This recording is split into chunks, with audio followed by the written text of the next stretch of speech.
flicker, a life untold. Stories rewritten, but never grown old. We carry the echoes of battles before. Blades in our hands, but fate keeps the score. Who pulls the strings? Who holds the key? The gods are watching the old school 3. We're lost in the echoes, caught in the tide. Worlds keep on shifting, but we're still inside. 3 brave and lost heroes, torn in two, fighting for answers they never knew.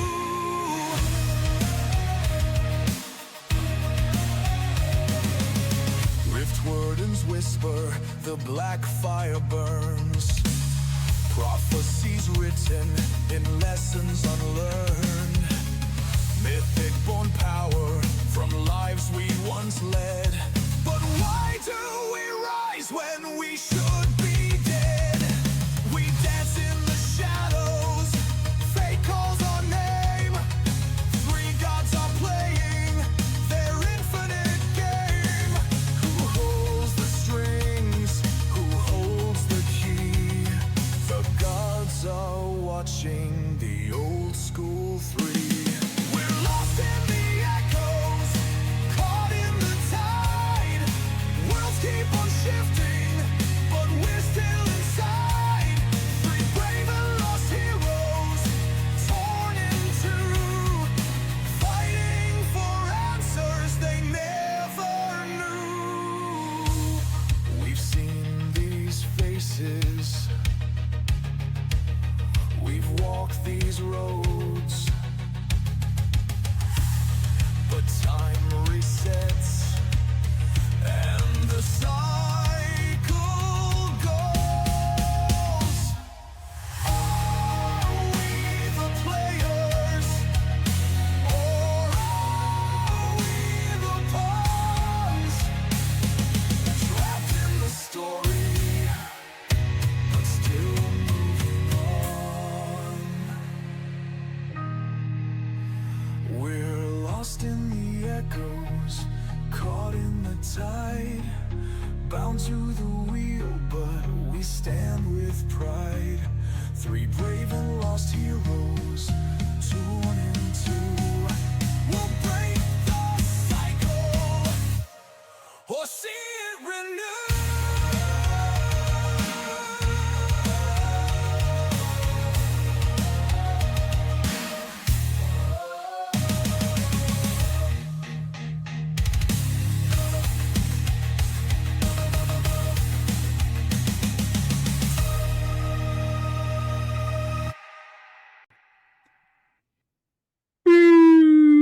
We are here. Hello, everybody. Welcome on in to the Old School 3 Pathfinder First Edition campaign. This is the game where we are all playing versions of ourselves in the world of the United Galarian, but it is tied to multiple other games, all the other games, in fact, where we have ever played ourselves. Whether it's little nods to other games such as the cards of Mystara, whether it's the items we have, the backstories, the things that stress us out, whatever it is, we have all these little ties to the previous games. Did I scare you? I still got the jump scary one. I still got the jump scare alerts. Well, we'll leave them. We're going to leave the jump scare alerts for this thing, so you'll be able to make us all shit our pants. So thank you for the jump scare. Did I scare you? Toasty Toasties. I appreciate that. Welcome in. Quick few little notes, guys. We do have some upcoming... Usually you pay double for that kind of action, Cotton. Usually you do pay double for that kind of action, but you don't pay double, damn it! It's whatever it's listed as. We do have some new guest announcements for the podcast. So I want to make sure to get those out there right now to get us started so we're not interrupting the show with those. We just had Brandon Crilly on. That's not a new announcement. We mentioned once briefly, but it is official. Legendary Dune author and Star Wars author Kevin J. Anderson is going to be joining us on the podcast. next time around. October 27th, he's going to be joining us. So that is going to be coming up. So make sure to come and tune in for that. That's going to be fucking amazing. Jerry Shepard, who's an amazing author, knows all kinds of our friends, will be in the Twin Cities coming up in November. She will be at Twin Cities Con, as will I. She will be joining us on November 10th right here. Not yet announced. We are officially announcing it. Author and game designer Rodney Thompson is going to be joining us on a non-Monday episode. We're going to be doing a pre-record for December. So our November 14th will be the live, but that is going to be for the December episode that we are going to be missing around Christmas time. So I think it's the 22nd, December 22nd. So we're recording it November 14th. You can come and watch it live almost an entire month early, a little bit more than an entire month early. And then the podcast will drop about a month later. So you can get that early visit on a podcast on November 14th. Also, very well known multiple award nominated audiobook narrator, actress, been in movies, TV shows. Andrea Emmis is going to be joining us November 24th. Has done all kinds of audiobook voiceovers, really well known. And so yeah, she is actually going to be joining us. That is a brand new announcement. First mentioned today, her and Rodney both are brand new announcements. Of course, Nathan Lowell, we briefly mentioned last stream that Nathan Lowell is returning and his book, The Wizard's Butler. We will get news on the sequel, The Wizard's Cat, when Nathan Lowell returns with us on December 8th.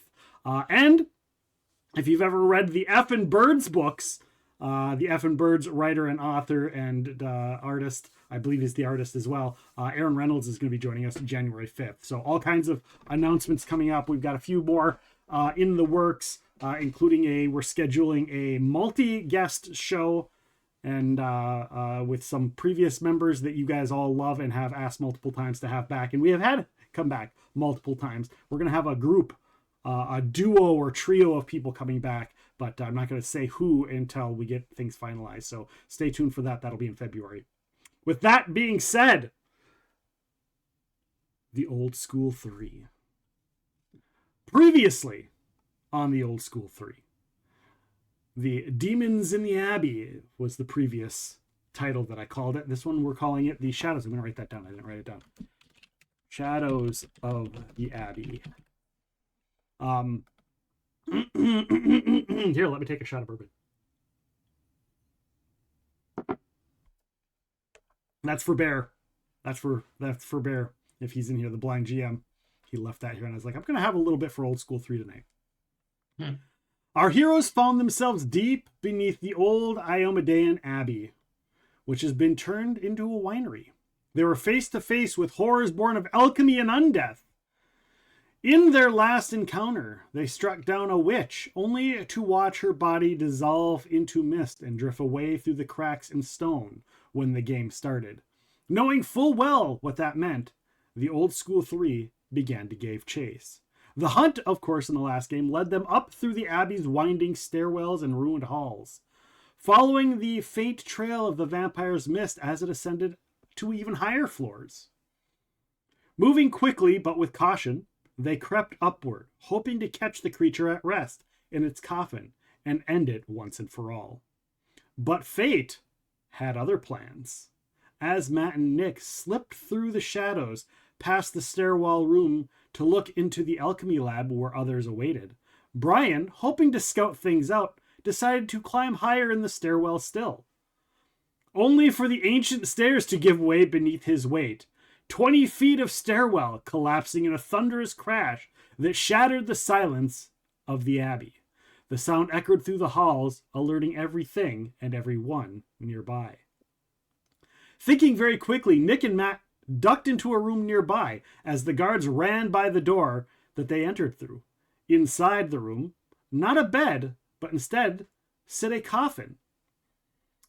Hoping it belonged to their quarry, they opened it, only to find it empty, with crude etchings made by what could be a nail or perhaps a fingernail, the scratchings of numbers and some Iomedean symbols.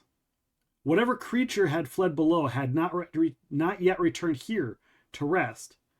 And was this even her coffin, or the coffin of another? There was no time to ask, because moments later combat erupted across the hall.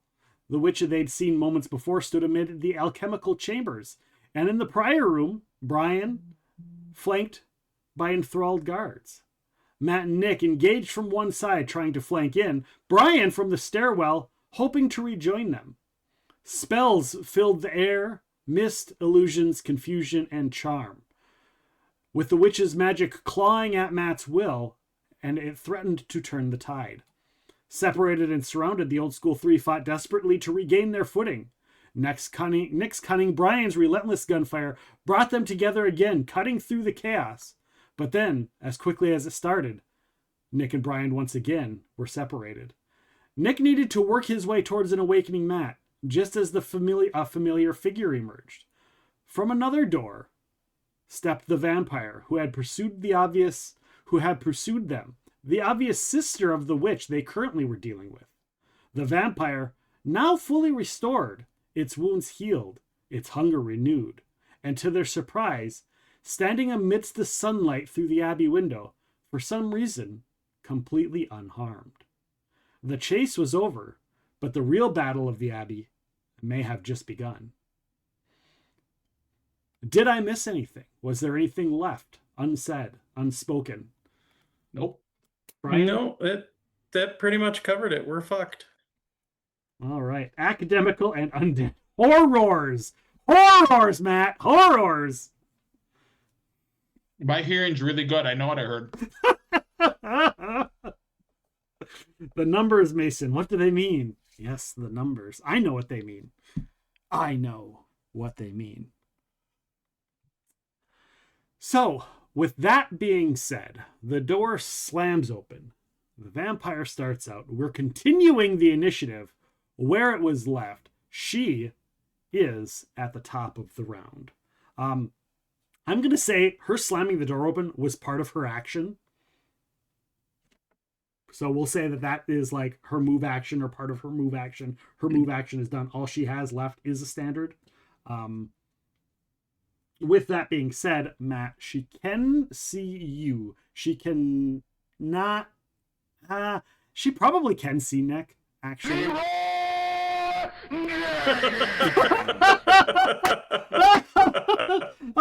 I had a little clench there. My butthole clenched just a little bit on that. Just a little bit. I had a little bit of a clench.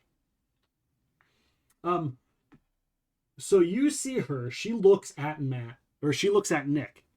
Because she doesn't know what's happened in combat. She heard the battle and she's like, I am good, and stepped out. So she doesn't know, Matt, that this would completely fuck your day. But she doesn't, she's like, you're there. And you're right next to her sister. So and you look groggy. So she's like, not going to fucking deal with you. And you don't have the big fucking flaming sword. That is true. So she looks at Nick and she's like, kill your friend. And she uses the vampire's dominate. Go ahead and roll a sense motive. The rage song is still up, which does give a +3 morale to will saves. Perception, I mean. Roll your perception. Just throwing that out there. Yes, roll your perception. Perception.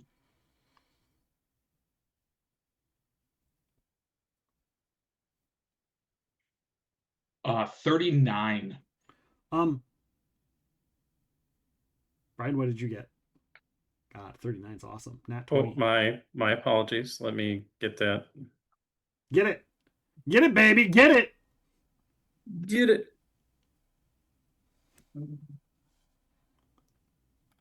So that's 12, 13, 11. Okay. Yeah. 30. Nice. All right. So, Huge. we're going to do this, and we're going to turn this, get some little faint background music going.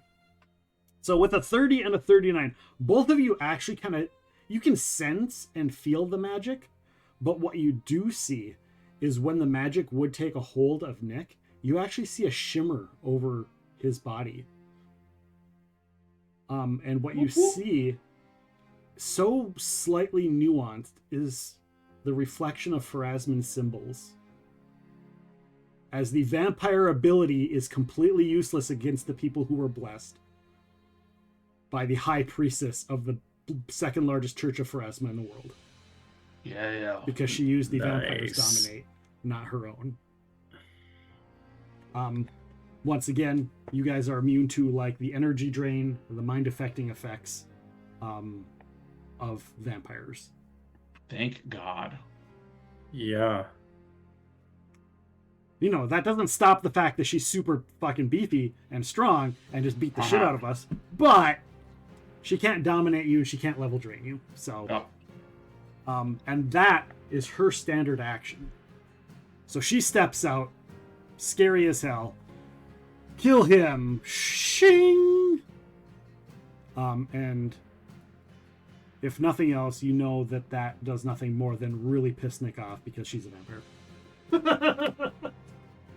Not that you quick guys are question. immune to vampire things, but This one that's next to me, she's flying, if I remember she correctly. is up. Yeah, right? she is flying and up. She's Would still. you mind putting little wings on her just so? Yeah. Thank you. Because if I remember, like the room here is like 15 feet high. Like I can't swing at her from standing on the ground if I remember.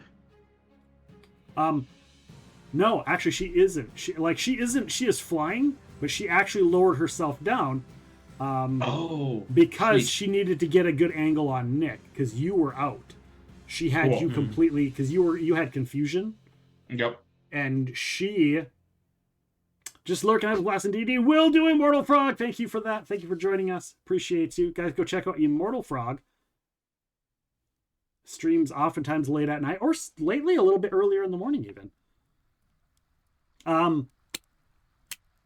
So yeah, she needed to drop down to see Nick, and then he moved up. So you are right next to her.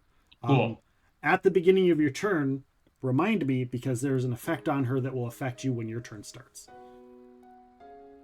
This bad guy up in the upper right-hand corner is the kind of the chieftain of the thing, and she is rolled up on Nick. And she is going to just fucking try to F his day up with her Vital Strike. That's the word I'm looking for. The Vital of the Strike.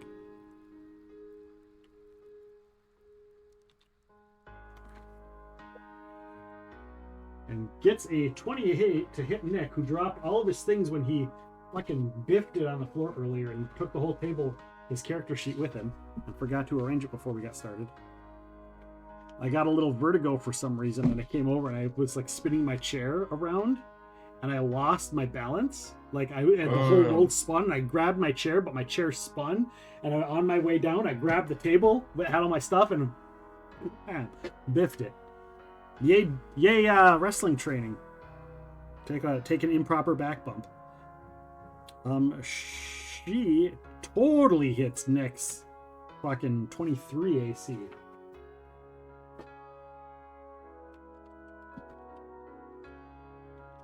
Which does...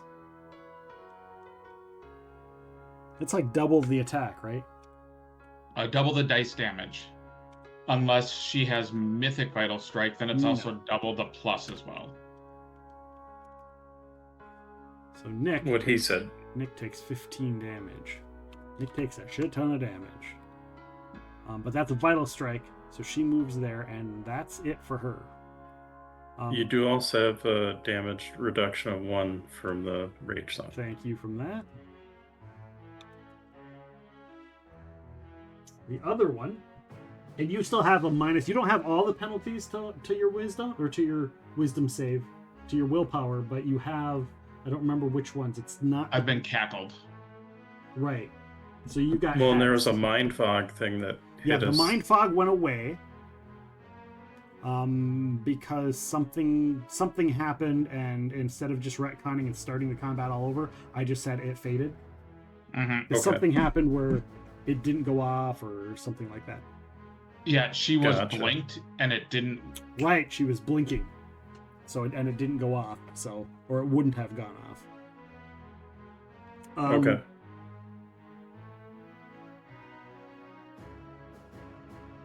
And that was just enough for you to have made your confusion save.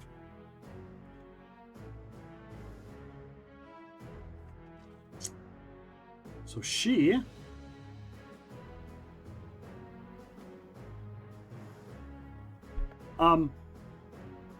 she cackles. Roll your perception again, Matt. Just you, because you were here earlier and something seems off about the cackle. 36. So you hear a cackle. However, you realize it doesn't actually come from her. Something else is doing the cackling on her behalf. Don't like that. Yeah. So that actually doesn't take her action to cackle. Okay. Really don't like that. No.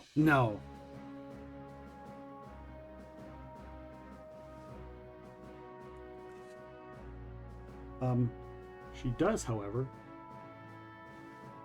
attempt, and let me make sure that I do the rules right, because I am not like all of y'all who have every rule of everything memorized. Ryan, what level do you have? Are all of your levels scald levels? Yeah. Okay. So I'm 9 scald.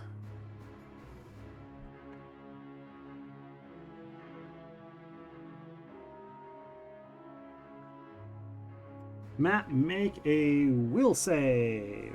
Not that that should surprise you. Mm-hmm. Again, you get a +3 morale for the rage. Yep. Or plus, Ooh. yeah, +3. 32. You are good. You are not retributioned. Sweet. Yay.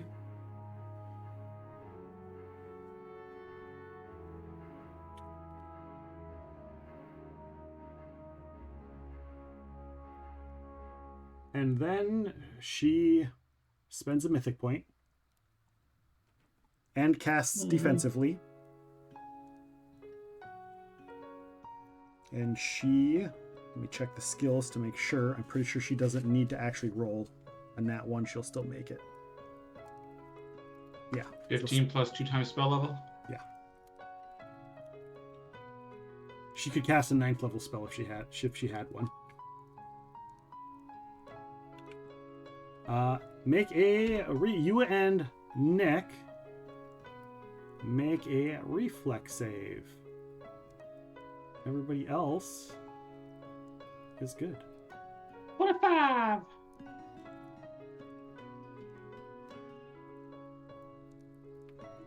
You save for half.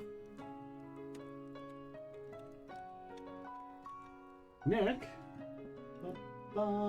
has a whole +7 on his reflex save as his best reflex save and fails. So Nick takes full damage. You take half damage on the lightning bolt.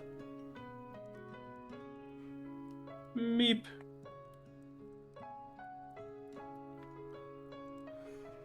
Oh, I don't even remember how many dice it is. 1d6. Her caster level maxes out at 10d6. Okay. That makes it easy. She's definitely above 10th level, so. Matt, you take 15. Nick goes unconscious. Okay. Good.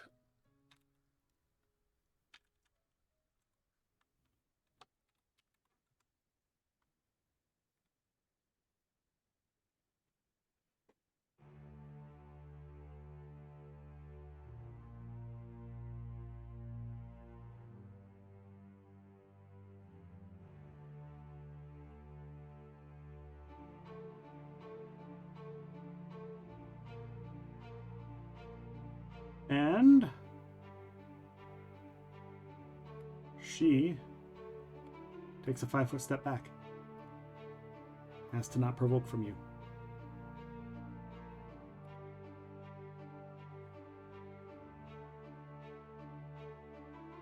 And that is the end of her turn. Bryan is up. Matt, you are on deck. So that plus that. So Rage Song is still up. I'm gonna rapid shot and shoot this guy in front of me, hopefully 3 times. Crossing fingers. Do it. Does a 23 touch hit? Yeah. Yeah. Yeah. And then 25 touch, and then... Oh my god, possible crit on the last one. Roll on You know like what, I've graceful got- battle I've got- music. I mean, do you want me to make it a little bit more? I can change it up. I have got with my pistol the ability to use some surge dice, so I'll use a surge die off the pistol. Nice. Now I forget, the surge die off of the item is it just a D6 or is it my surge? It's your surge. Oh, that's a D10. So does a 25 confirm? Yeah. Okay, A 25 So the touch. 25 touch. So the first shot is going to be 10 shooting damage, magical shooting damage plus 2 fire damage. Okay. The second shot is going to be, oh my god, 15 magic shooting damage and 4 fire damage. Okay. And then the crit is going to be 34, 38 magical shooting damage and 21 fire damage. Why is the computer not doing these maths for me? Can I just do that? It does! All right. That's a new trick we'll see many times. Slash roll and then just add up the math. Yep. Great. So he's at negative 42. I think he's dead. And then I will 5-foot step forward. Because that's all I... Actually, no. Oh, I only got 2 mythic points left, though. You know what? Screw it. I got to do it. I'm going to spend a mythic point for Amazing Anish. Okay. Primarily so that I can go... So I'll do my 5-foot step. Yeah. Then Amazing Anish, and I'll go 5, 10, 15, 20, 25, 30 to get over here.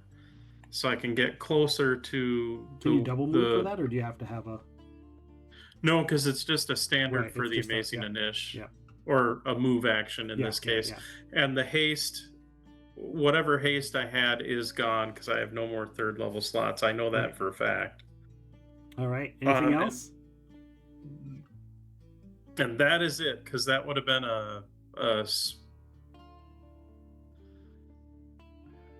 Yeah, I'm done. All right. Matt. Okay, I would like to start with Tango. Yes. Tango has 60 move and can get to here, and it will provoke from this lady. Not the movement because of the hard quarter, but he's grabbing a healing potion off of Nick and pouring it down Nick's throat. Yeah, that will provoke. That will. Yeah. I'm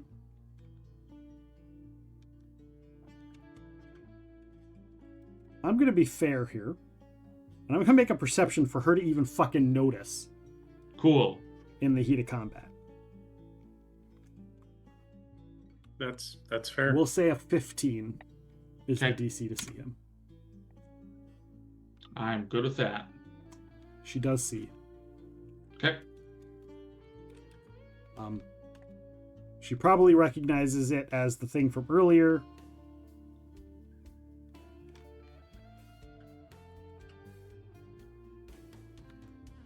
Does a 33 hit?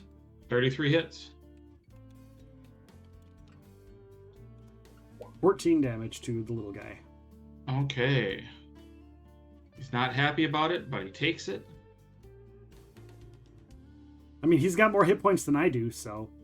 And then he He's got what, 60 some hit points, and I've got 45. he has 63. Yeah, and your familiar has more hit points than the PC.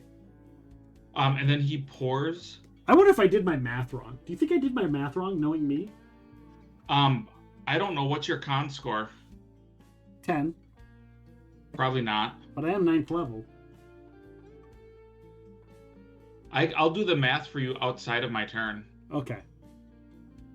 But he'll grab one of your potions and pour it down your throat. All right. What potions do I have here? Let me see.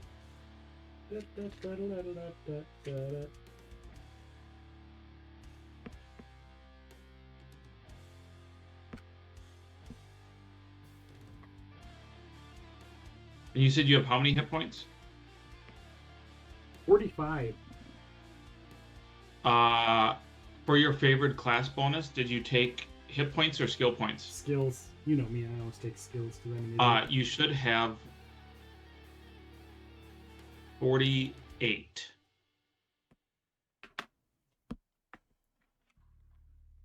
Plus your mythic bonuses. And I don't know what tier. And that's if I were you doing can- Pathfinder rules? Yeah, I'm assuming we were, where it's like you get half plus 1. Because that's how all of mine have been done. I think I gave everybody the option to do that or to roll. Oh, okay. I don't remember. And It's been then- so long, I don't remember. And then, what mythic tier are you? Hierophant?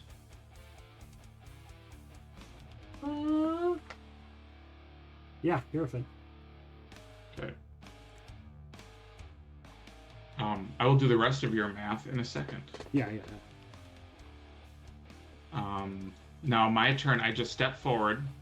Actually, I'm going to step here, and I'm going to attack this person. And not Tango's attack rolls. I'm like, God, these are so low. What's wrong with me? I mean, you said she is a human, correct? From last game? Yes, she is a human. And she is mythic? Yes. 28 I mean, you don't know that she's mythic, but she is. And 24.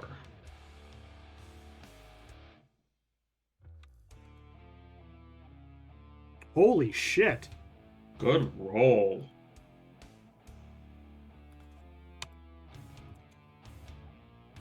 Well, what the fuck? Alright, you move over there. And you attacked her, you said? Yep. 28 and a 24. When she moved, oh man. She shouldn't have moved. She should have stayed there. With your rolls, Nick, you should point by. Yeah, I probably did. That's probably why we were probably doing that, but I shit with math, so sometimes I fuck things up. And sometimes I'll just miss a level. I'll level up and forget to do my hit points or something. So I think you forgot to add in your Hierophant hit points. Okay. Well, like I said, you can tell me what you think it should be. Yep. Let's see here. So you move up, and you got would you get a 24? 28 and 24. 28 and 24. Those are both best. misses Okay. because of buffs. That is fine. We are now Nick and I are no longer in lightning bolt formation. No. 16. You should have 64 hit points, Nick. Holy fuck. Yeah, you forgot all of your mythic hit points. And Hierophants get 4 tier. I haven't been adding any hit points per tier. Yeah. Yeah. For that. So yeah, totally that's what it was. So I should be at 60 what? 63. Sorry, 64. All right. Hold on. Well, I'm just gonna.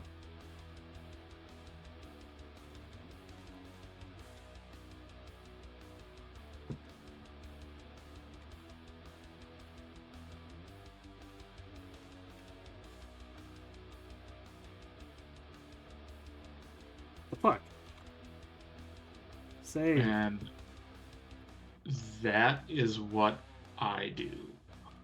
All right. That means I wouldn't have gone unconscious. Because I would have had more hit points. 45 to 64. 45 to 55 would be 10. So that'd be 20. That'd be 19. Hey. Yep. There we go. Thank you for the Tangia dungeon. All right, Matt is done. Nick is on the floor, but conscious. Unless you do anything else. I have. I want to save my precious mythic points. Right. So Nick goes. Nick opens his eyes. He's like, what the fuck? Chest burning, smoking. He sees the vampire. He's like, oh, fuck. Our cat is zooming to the battle music. Nice. Well, your cat's not the only one that's zooming to the battle music. Nick holds out his hand and activates his necklace. And somewhere from across the world, across the thing, where there are a bunch of guards trying to capture a cat, because of a well-played plan, the cat vanishes. Did I just delete the cat entirely from the map? Oh no, we're on a second floor. He's on the other map. Oh. Alright.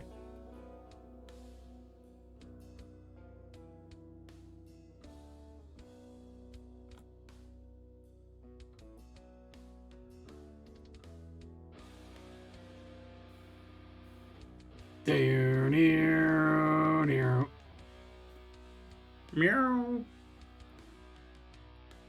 Nick holds out his hand and summons his cat from wherever. And decides to call it, in the other room, right on the other side of that vampire. That's a good spot to do that. Yeah, I figure. And the cat rolls initiative. We'll see where the cat goes. Where were my sheet for my cat? I got so many pieces of paper here. There's the cat. Here's the kitty cat. Meow, meow, meow, meow. I smell undead. Meow, meow, meow, meow.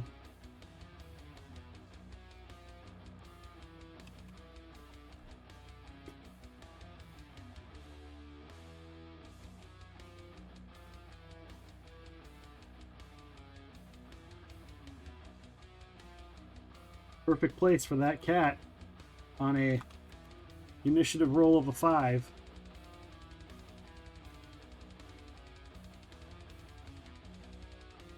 Oh, actually, no, because it's going to go... It's actually going to go right after Nick. Nice. So Nick spends his action doing that. He looks at the vampire. Doesn't have time to make a quick quip, because he's got this other lady wielding a longsword that can take him out in one hit. And so he...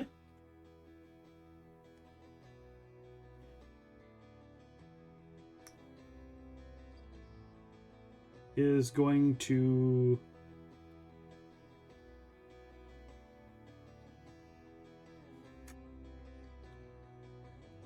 kick her in the ankle.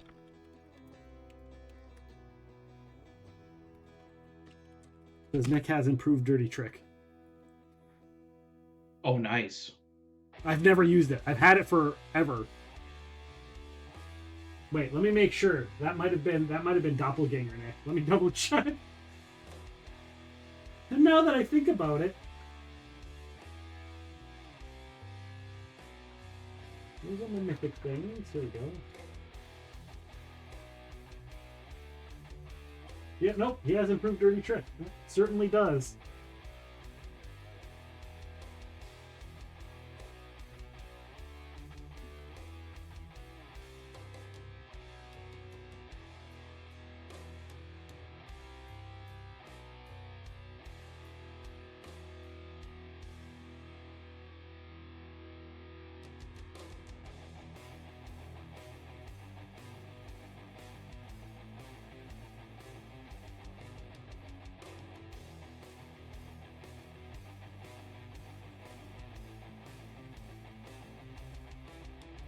Actually, no, he just swings. So he swings his sword towards her face, not in the intent to cut her, but in the intent to let the flames get in her eyes. Ooh.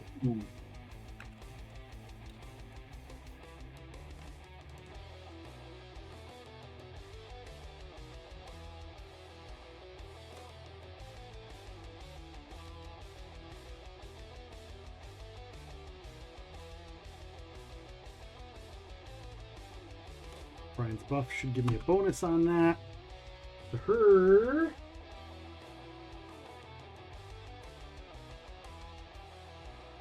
Where is the C? They put him in so many weird fucking places. Oh, they didn't give her a CMD. Oh, weird. Oh, there it is. Ha! Beat it by 5. She is now blinded. Yes. And so Nick just stands up with the remainder of his actions. That's cool. Because she can't provoke. I finally got to use my dirty trick! Yeah, it's listed as my 3rd feat. Which means it was like the first time we leveled. Mm-hmm. So, Nick is done. The cat looks at the vampire. And now Nick is fully here. My character sheet is fully activated.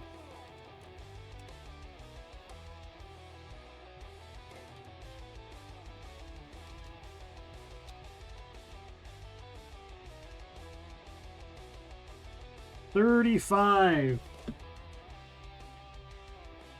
Hits the vampire, who doesn't have her buffs on. Because they all would have worn out by now.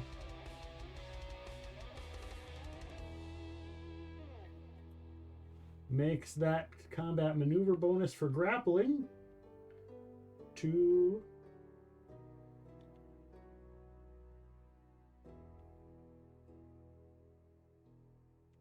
only a 2.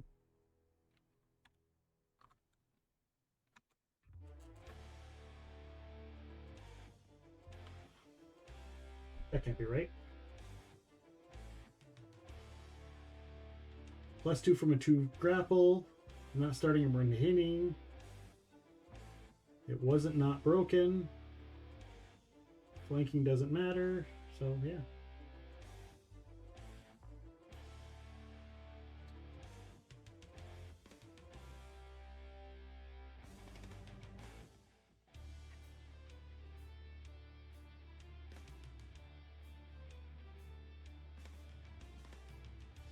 Yeah, so I have 2 sets of things, and their statistics don't have their CMD, CMB in the same spots on these sheets, even though they're out of the same book.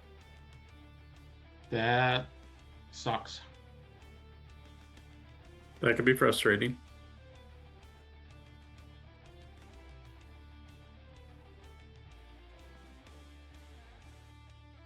There it is. It was on the second sheet. Holy shit. The cat does not grab her. It does hit her, however.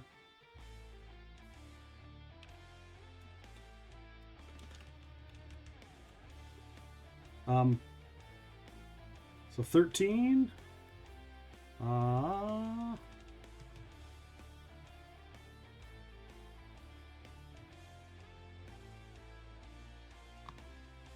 Maybe 13. Let me double check. Because I'm pretty sure she... Yep.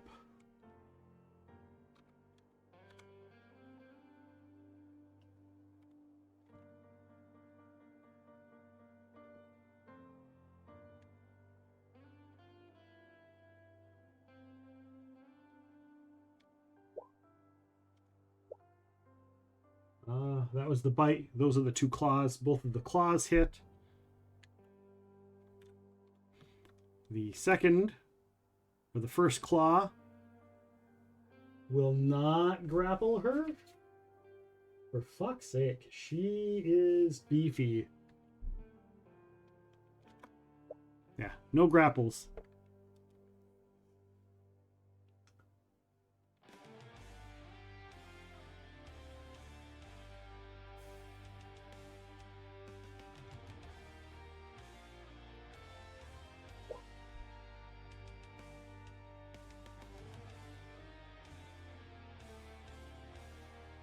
So the cat, claw, bite.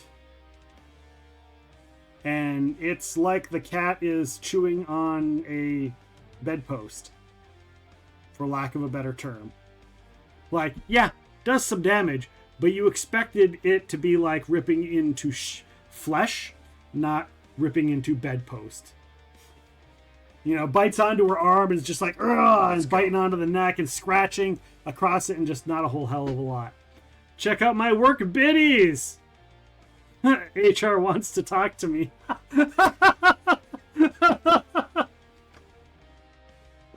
I hope you're doing well, Octavius. I hope your stream went well today. Sorry I could only lurk, but I had a lot of shit to do today. Hope it went well. Loves you, buddy. Enjoy your work.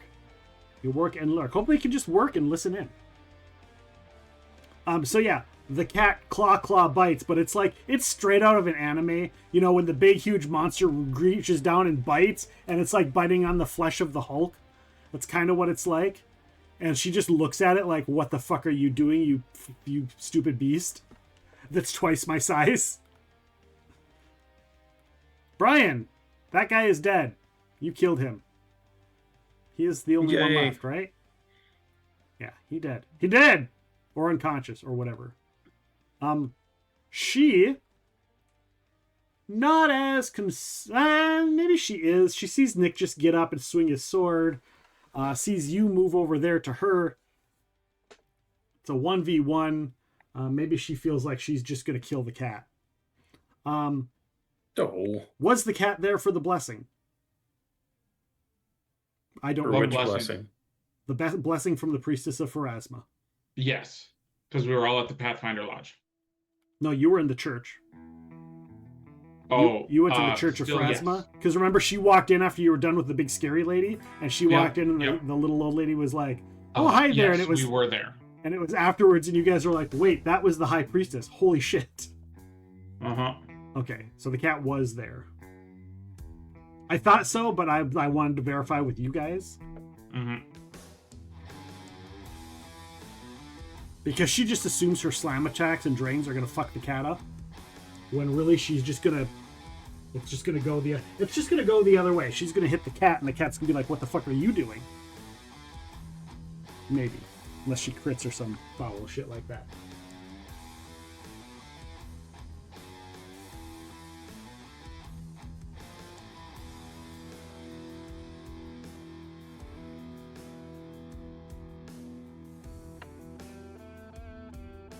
Oh. Well, this is the drawback. She doesn't get full attacks because she only gets her slam. Bryan, your rage song makes the AC worse, correct? Yes, by... Actually, let me just... By enough for her to get hit. By one, yes. The cat's gonna get hit. But that's not so bad. 9 plus drain. Guess what? The drain does nothing. So she hits. She expects a slam attack and an energy drain, and the runes just kind of glimmer over the cat in defiance of the vampire.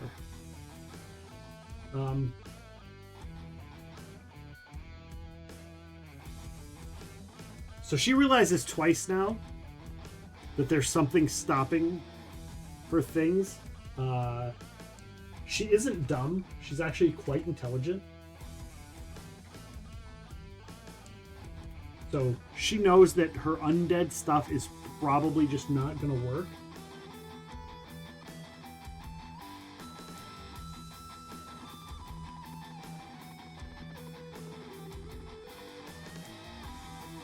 So she, in turn, spends a mythic point to cast a spell.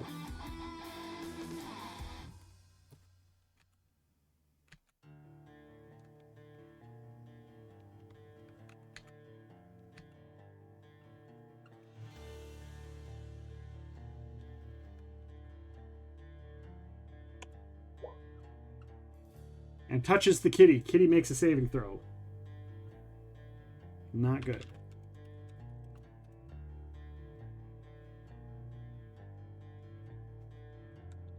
Please don't fail this. Oh, thank God.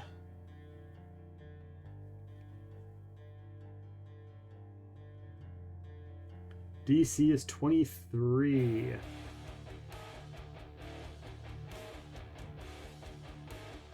Takes 3d6 points of damage.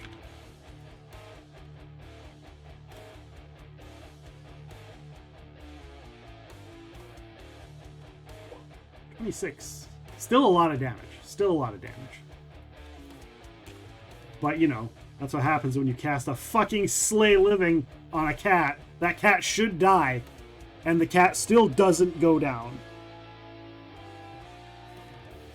She is officially done. And just used one of her scariest spells. You guys can roll a perception again. Just Matt and Nick, not Bryan. Bryan's not close enough.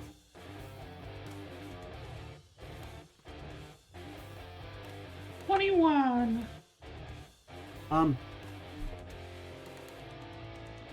You hear the vampire lady also cackles.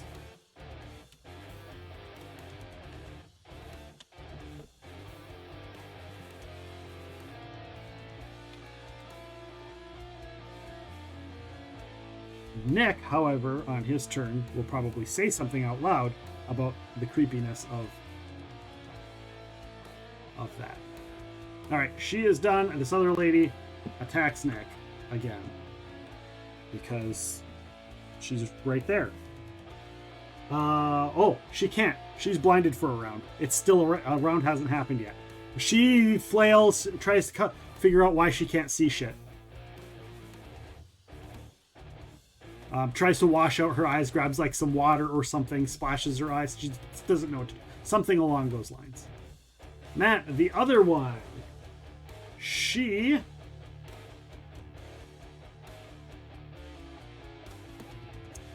tells me I need to look at the right character sheet.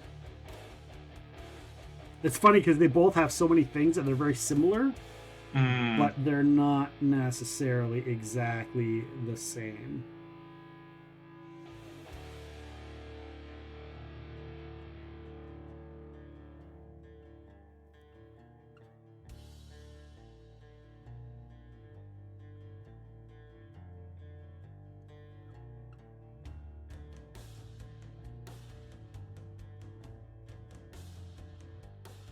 So she evil-eyed you already. Yes, And she tried to retribution you. And failed, so she can't do that again. She hasn't waxed and imaged you, but she doesn't really see a usefulness for it right now. That's a full round action. But I don't think she's tried to misfortune you.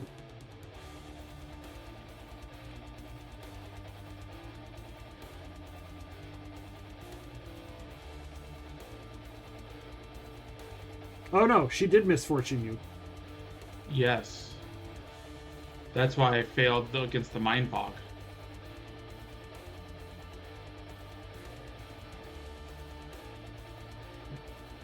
Oh, you still have that going, because she's been tackling.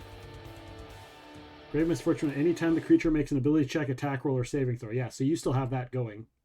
Yeah, 8th and 16th level, its duration is extended, but she's cackling, so it doesn't fucking matter.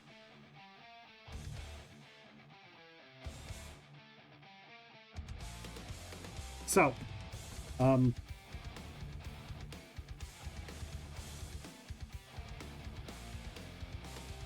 she is out of that. She's out of 5th level spells. Oh no, she's out of...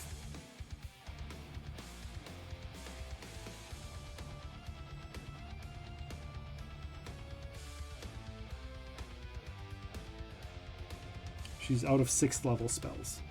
Because she did all of those already.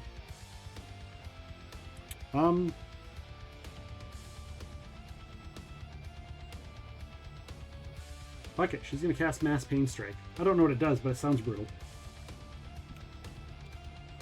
Yeah, that She sounds is casting bad. defensively, just so I can make sure that I said it. One living creature per level, no two of which can be more than 30 feet apart. She'll get you, the cat, Tango, and Nick. It is a fortitude save.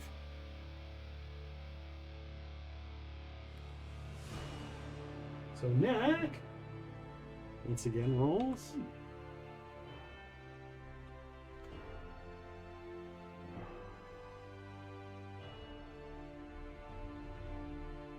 And the DC is a 21. Nick fails.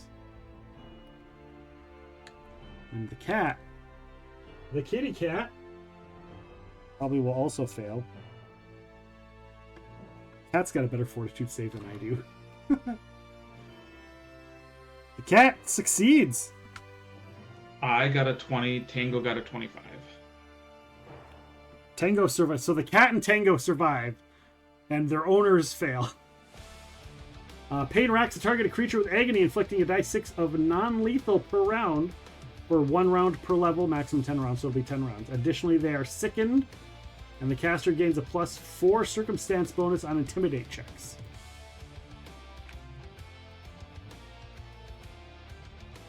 So you and I both take 2 damage from pain, and we're both sickened. Again, we're both sickened again. Because weren't we all sickened like 3 rounds ago? Or I was, at least. I was not sickened. Alright, so she does that. The cackle happens again. I'll let you make another perception check on her cackle.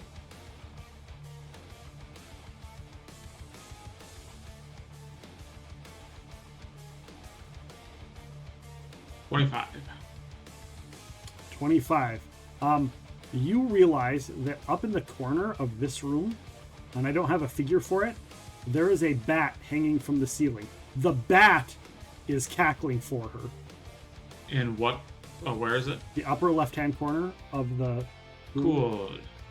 So is hanging from the ceiling up there. And it is just like watching and cackling. But like a human.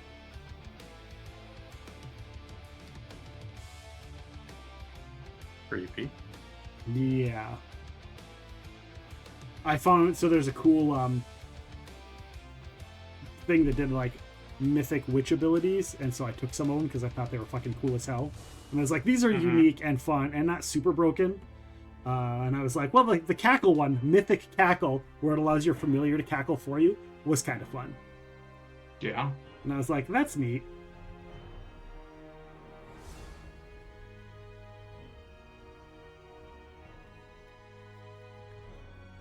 It's Brianna Rockheim. Oh! Oh! Brianna. The werebat. Yeah, so I can't even be angry at that. Can't even be angry. Yeah. She did that. She did that ability. She's still got blink going. Oh, so are you rolling to see if she can get those off while blinking? Good call. Good call. What was it? 20% or 10%? 25%. Well, let me double. It's either 20 or I 25. got it right here. Looks like it's 20%. Okay. Ooh.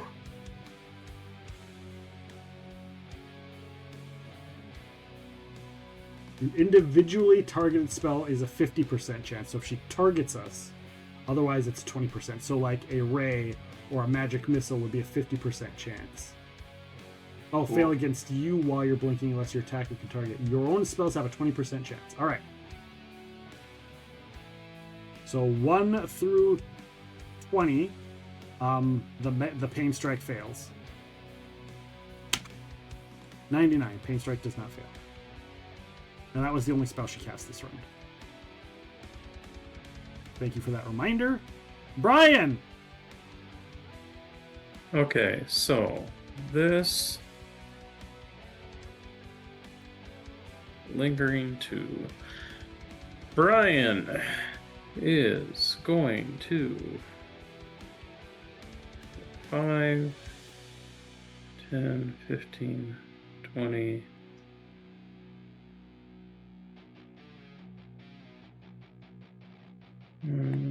25, 30 as a move action.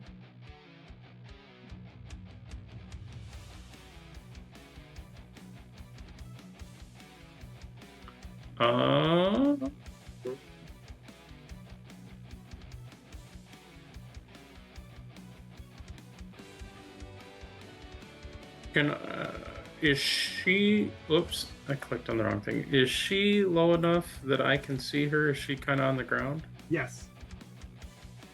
Okay. I am going to attempt to shoot her. I'm going to be at a -4, so that puts that at a 12.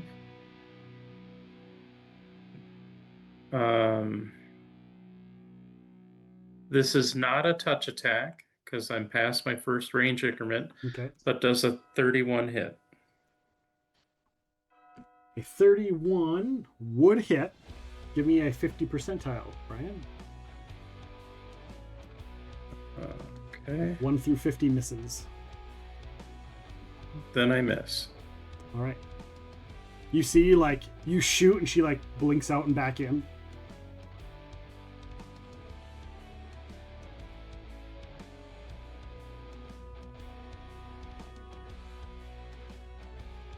And you guys hear, probably because it's kind of fueled by the rage song, the lingering effects of it. You hear Bryan say, "No worries, lady," or "No worries, bitch. I got bullets for days." And then, and I think that's. I've only got 1 mythic point left, so I don't want to eat it up just yet. So I think that's going to be it for Bryan. Sounds good. Matt, you are up. Beginning of the round, you start next to her. Yep. And you're using the rage song, correct? Yep. All right. So Cloak of Dreams, you are surrounded by an aroma that causes living creatures the beginning of their turn or end their movement within 5 feet of you. We didn't do it then. To fall asleep for 1 minute. Creatures must save each time they begin their turn or end their movement within the Cloak of Dreams, even if they have previously saved against the effect. Sleeping creatures are helpless, but can be awakened with standard action after being wounded. Creatures with scent, special ability, have -4 on their saving throws. So Oh, if no. it's a will save. You guys technically have scent right now. Sure do. I fail. Yep. You fall asleep for a Tango round. goes wakes me up. Okay. I Sorry, spend guys. standard action. Or spend a mythic point for a standard action. Charge the undead bitch. Okay.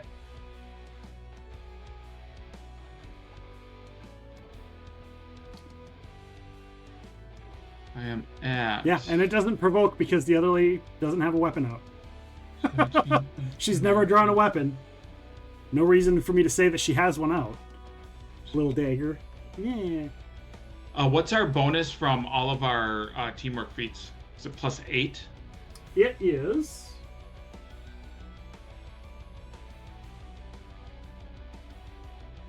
I believe it is +8.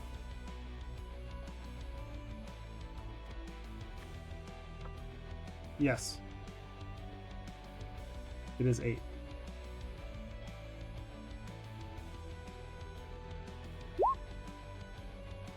43. Yeah. You're definitely going to hit her. You're going to fuck her day up all over again. You have a Tangier Dungeon! Exclamation mark join to join.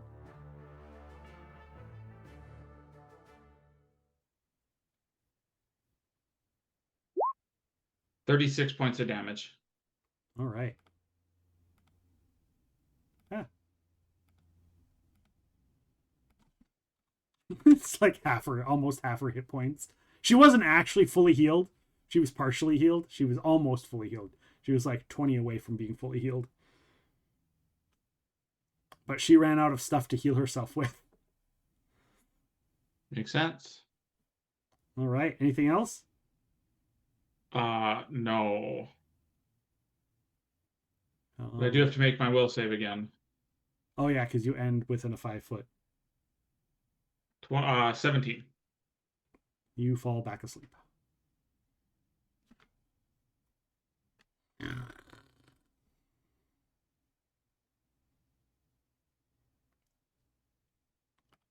Nick mentions he mentions that it's creepy that cloud of spiders is hanging out in that other room, and the swarm of spiders is also cackling. It's just fucking weird.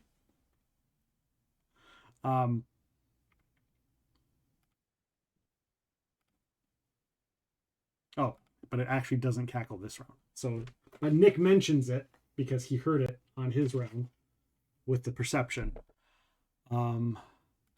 Nick turns to her. He's got to do something about her. He's like, Bryan, get the fuck up here and help. He's not saying it offensively. He's just like, because he wants the flanking bonus. Nick needs that flanking bonus. Thank you, Monkey Swag, for the resub.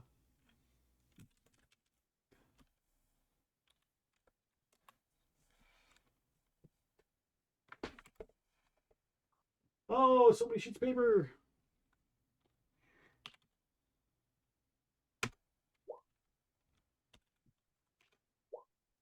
Miss and a potential crit.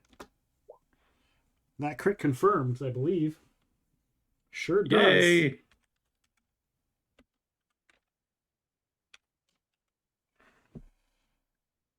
Oh, right. 2d8 plus 1,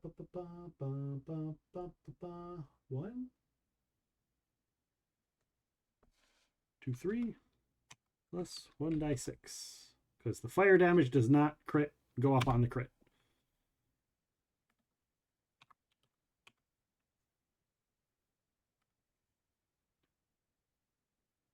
Oh, actually, Is it Flaming Burst? no, but she wouldn't be blinded when my turn starts, because that's when I blinded her. Depends how much you beat her for, because the higher you beat, it lasts additional rounds. Condition lasts for every 5 by which your attack exceeds your opponent's CMD. Oh, yeah. Oh, yeah.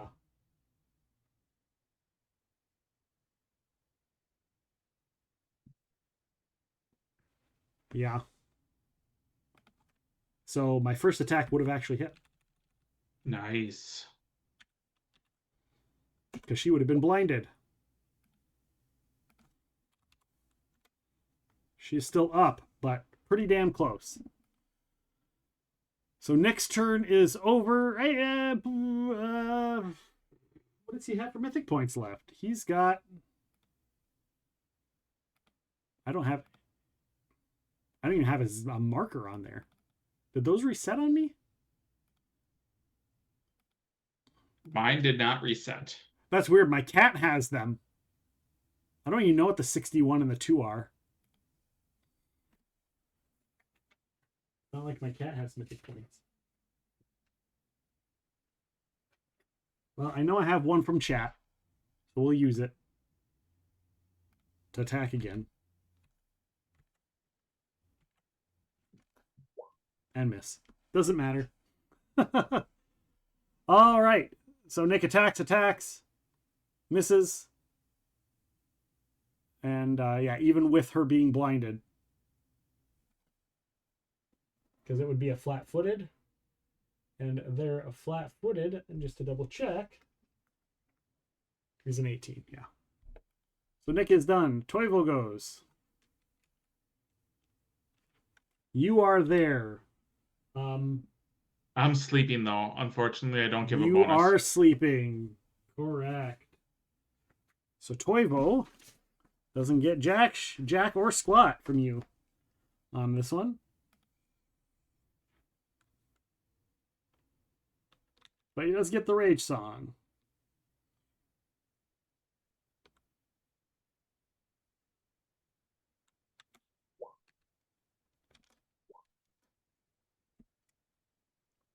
Those are all that's on the vampire lady.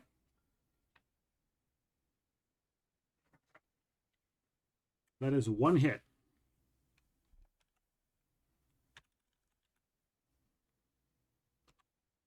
On a claw.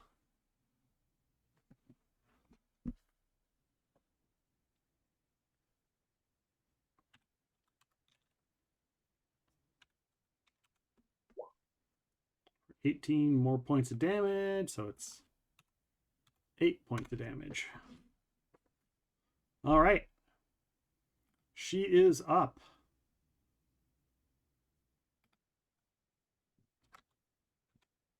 She heals some.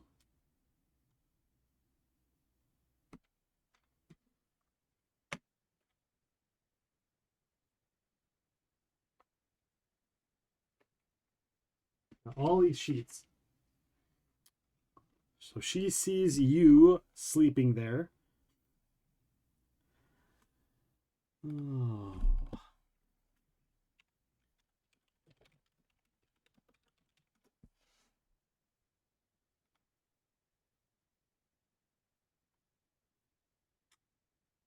She decides to grapple you while you are sleeping. Roll. Does she have improved grapple? She doesn't, but you're sleeping. Yep, but she provokes from Toivo. That is fucking true. That sure does. Let me double check and make sure she doesn't have improved grapple. That's awesome. I hope she doesn't. I really hope she doesn't. And if he Sometimes hits, her grapple cannot commence. you just got to take the joy in the little things. She does not. She does not. Combat casting, combat reflexes, crafting, bunch of crafting skills. Defensive combat training, dodge, extra hex, improved initiative, iron will, lightning reflexes, spell focus, toughness, alertness. But no improved grapple, baby! Nice. Toivo hits! No grapple! Yeah, baby. Oh, and that's going to be a bite. Toivo numb for 3 points of damage, but...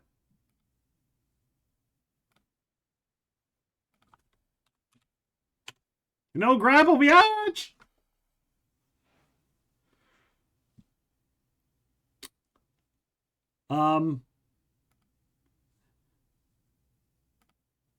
She gets fucking infuriated at that cat. I think in this case she would do something brash. Rule is the #1 power. No, I like it. I like it.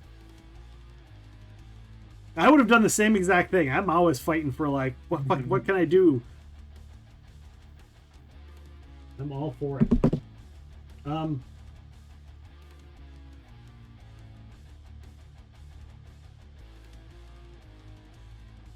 She, whose spells are different than the others, she's gonna fucking Cold of Cone that cat. She casts defensively and casts Cold of Cone. Cone of Cold. Like her sister, I already read her feats. She could cast it without, if she rolls in that one, she'll still succeed. So I'm not even gonna bother.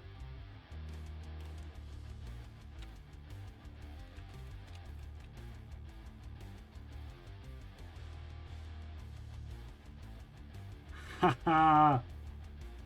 Area of extreme cold, 1d6 per caster level.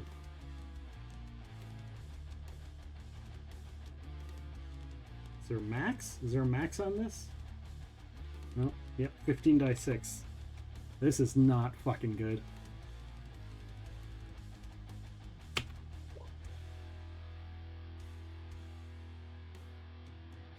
Roll. Please make your save, kitty. Please make your goddamn save.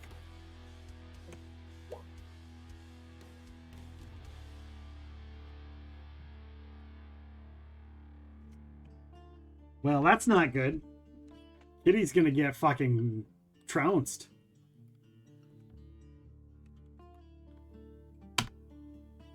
Kitty goes down with a cone of cold. Unless somebody decides they want to give the cat a reroll. Otherwise, that kitty's going down. Give a few seconds. Wait. I can give it a reroll. Oh, cat doesn't have improved evasion yet. I'm like, maybe failure is still half. Chat has redeemed a dice reroll. We'll see if the dice want to tell a story. That. DC is 22. If it ties, that's the DC. That's We the hit the DC. chat So Redeems So we mythic hit point it. slash inspiration. Okay. With a mythic point. Cat takes the mythic point. Yeah, I think. Yeah, the cat should have evasion at this point already. yeah, cat does have evasion. Future feats. Improved unarmed, improved grapple. Hunter. I don't actually see it. Evasion's at level 3. I might have just not wrote the damn thing down. Alright.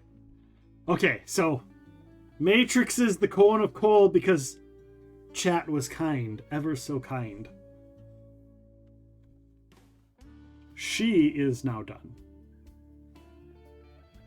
Because she attacked you and she spent a mythic point to take an extra standard. This lady is no longer blind and decides she's going to take a swing at the guy who blinded her.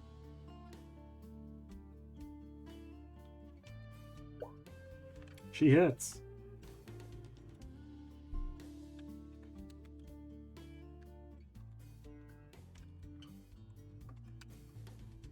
For 15 damage. Good thing Nick has those hit points he forgot about. Mm-hmm. I'm going to change that on his character sheet, so I don't forget. And I think that's what happened. I think when we made the new channel, like I might have had it, but since it wasn't on my, like I think I put it on the sheet or on the stream, and then I didn't actually have it right on my character sheet.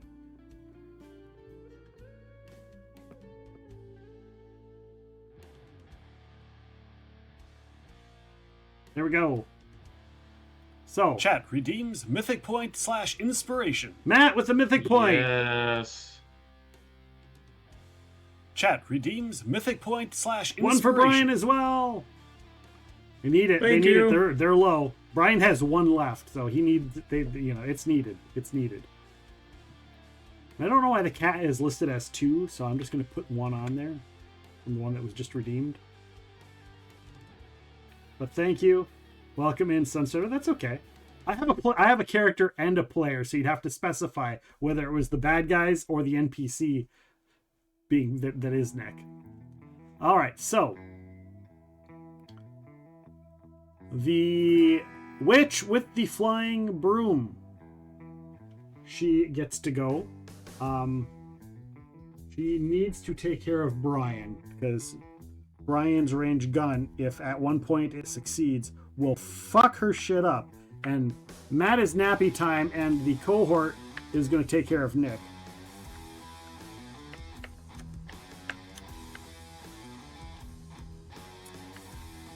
Bryan, make a will save. Okay. Is it happen to be versus Sonic or language dependent? I do not believe so, no. Okay. So 12, 13. And then It is a mind-affecting effect. A compulsion, And if then you will. If you will, rage Tony Schiavone. gives me +3. DC is 19. Just let you know. 31. And she points at you, you just stay there and don't move. And you feel your body start to stiffen. And you're like, You son of a... You raise the gun, or whatever you're going to do next. I'm assuming raise your gun. And yeah. Nothing happens. A cackle goes off. Nobody's within range of her, which is good, because I forgot to say cast defensively, which would have fucked her day up. And she really can't do anything else, because we don't do the mythic point to cast spells if you already cast a spell. Oh.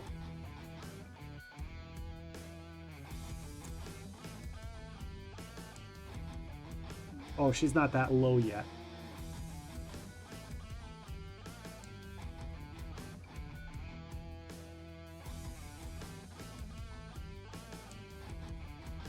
So yeah. She is good. Nothing to... Because she wants to stay by Matt. She wants Matt to stay asleep. She does not want you to get up, so she is not going to go away. Which, you know, could be her downfall if anybody gets into melee with her. Bryan! You stay right there. And don't move. Swift action.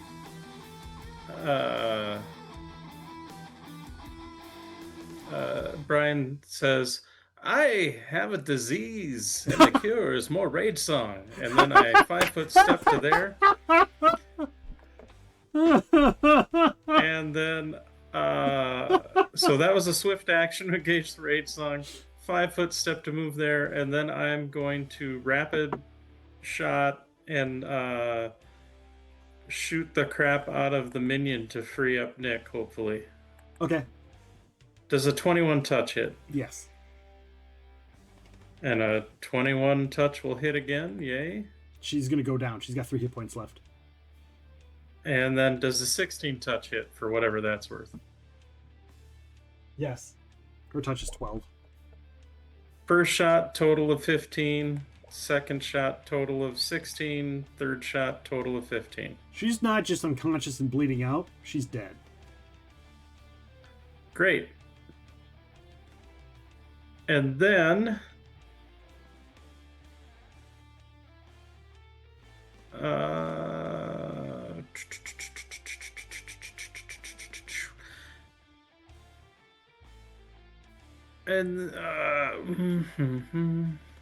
you know, then I'll spend a mythic point for amazing initiative.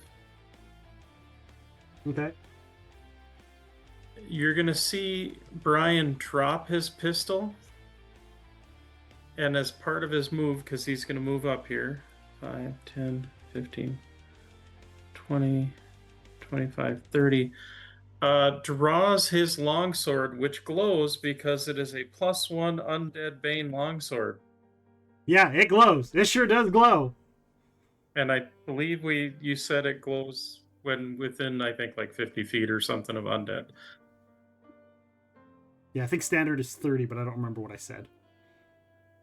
So, if you have it written down, it's that. If we're just going off of standard, I'm pretty sure standard glowing sword is 30. Oh, then it's 30. Okay. But regardless, I'm within 30 of some You are. vampire. It glows. Yeah.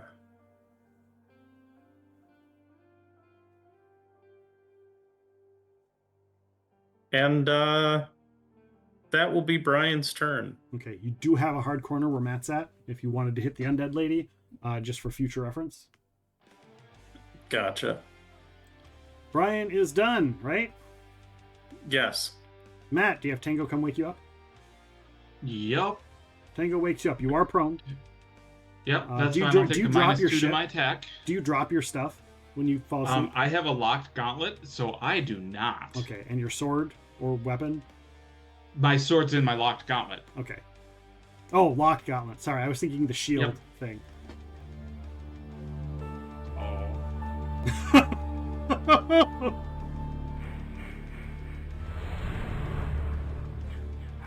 39.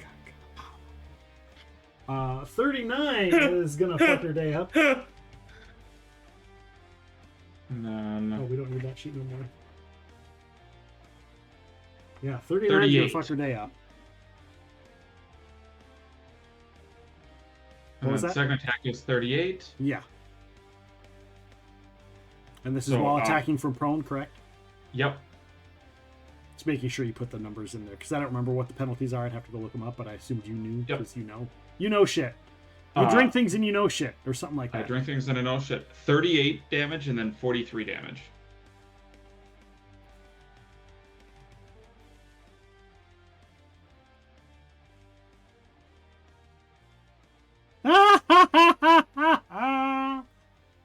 Can I control Z that?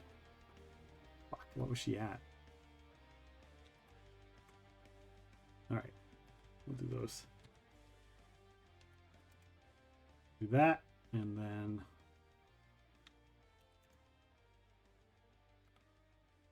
And once again,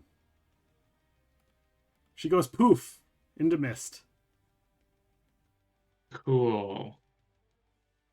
I then...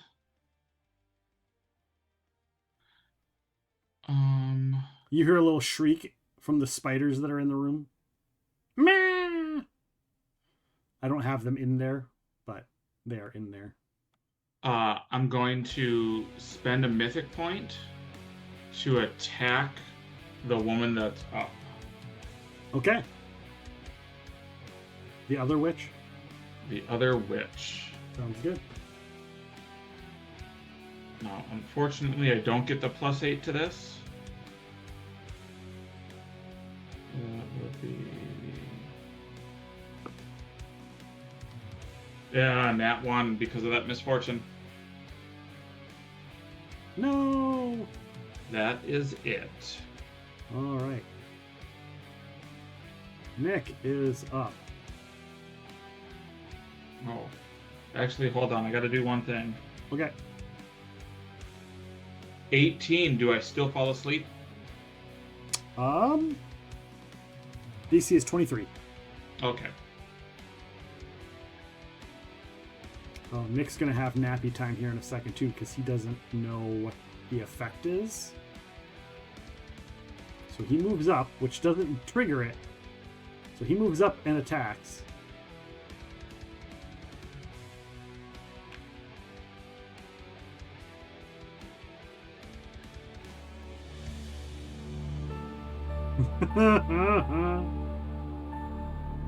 Because you fell asleep with Nightmare on Elm Street.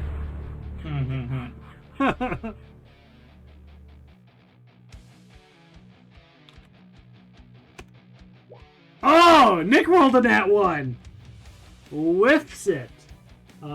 He moved more than 5 feet, so he can't do that. Nick makes his will save, which he doesn't have to roll twice, but at the same time, he is only a +6, so Nick goes to sleep. +3 from the rage song. Oh, +3 makes it! DC is 21! That's right, I forgot about the rage song. Yeah, so Nick goes up there, swings, misses, she smiles and is like, you know, makes the nappy time signal, and Bryan's like singing his rage song. He's like, then you get to the heavy part of the rage song, and Nick's like, oh, what? Shit. Fuck. I'm awake. I promise. I'm sleepy. I'm sleepy. And Toivo is up. Toivo has a reach and just reaches through the door and swats at her. Nice. Because it's just like right there. Oh. Are you up next to her, Nick? I am. Are you on your map up next to her? Like I have to reload my Roll20? Yes. Okay. Like, I'm not seeing any of that.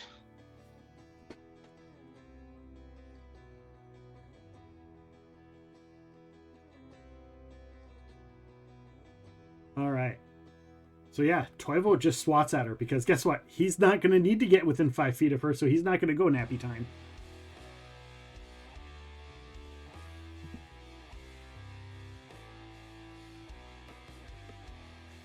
Where the fuck did I put the cat? She's dead. She's unconscious. That's Nick's stats. That's her. Cat was right here. Oh, cat got put underneath the things. All right, kitty. Do what you do. This is going to be funny, though, because the cat does what he does, and the cat's going to grapple her and pull her into a square and then fall asleep. Like a cat playing with catnip. 21, I believe, misses. Yep. Oh, wait.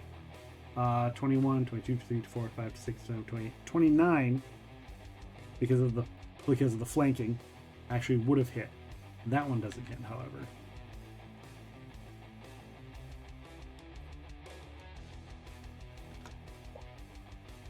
And that one doesn't hit.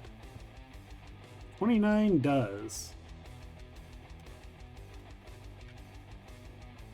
And that was the first one, which was in a bite. 11, 12, 13. Oh, actually, it would have been higher because of the Rage Song. Still wouldn't have hit, though. 20 damage from the claw. Are you including his flanking bonus because Nick's next to her? Yeah. That's why I had to change it up. That's why the first okay. one actually hit, is because of the flanking bonus. Oh.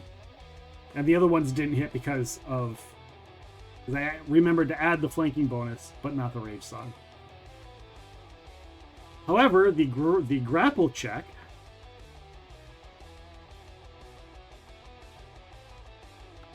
and I will make sure to add Bryan's bonus, is a 30 CMD.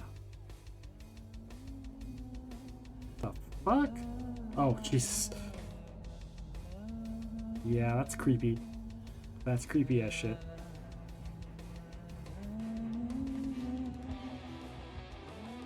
Her CMD is a 23, 24, 25, 26, 27 because of the buff, which is still not enough. The cat grabs her.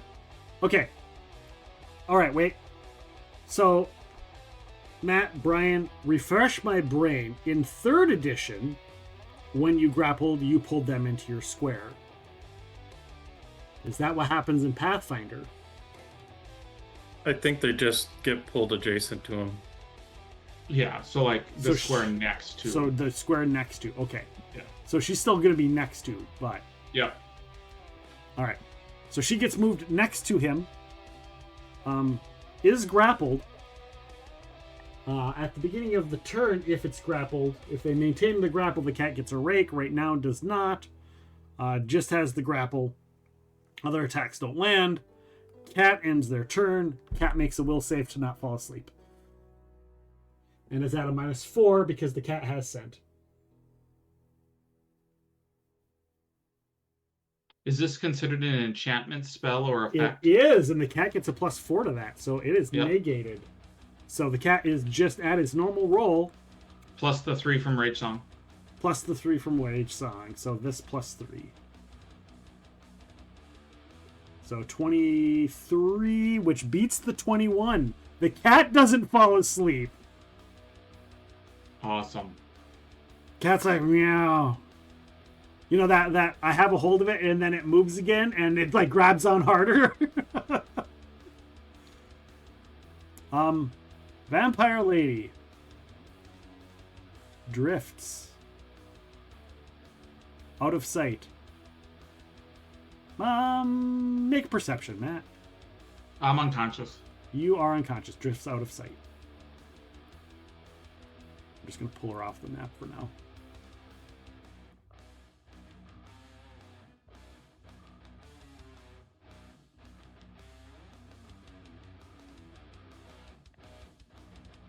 Alright, she's off the map. She is gone off of initiative. She is there. Beginning of her turn. She is like fucking shit and fucking shit and shit.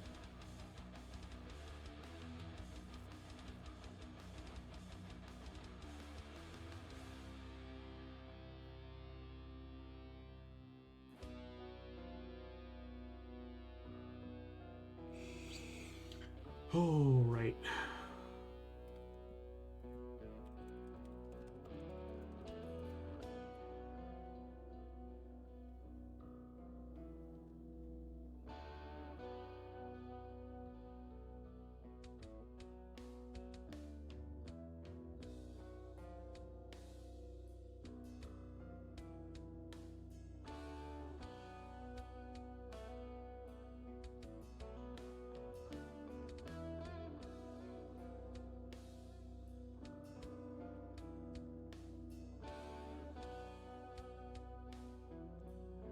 So the cat immediately, upon grabbing her, I think she has to activate it, but she got nothing else to do.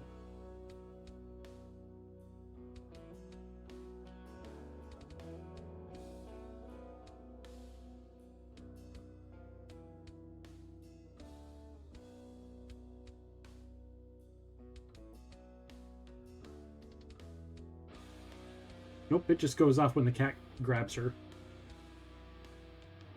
Cat makes a fort save.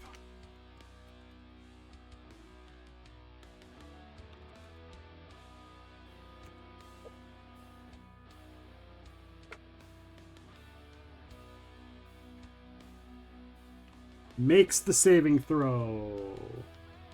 The cat is not poisoned by the spite effect of the witching gown that is triggered for being grappled.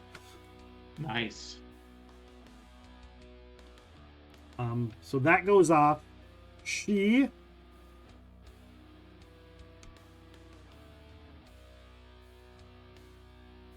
chooses to hex the cat with retribution, because it has to do with, like, because then this cat will fuck her day up.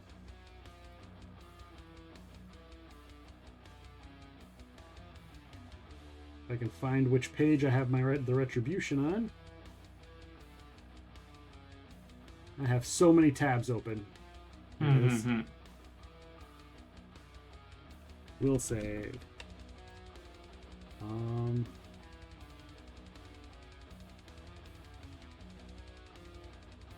What's the bonus from Bryan? 3. An 18. The retribution.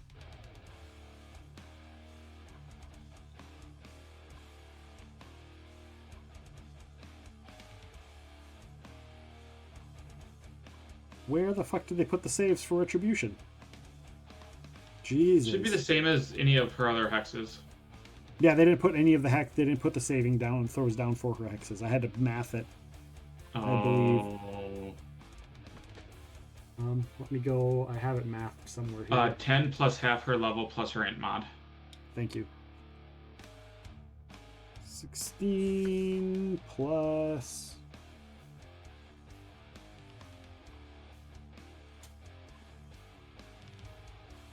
22.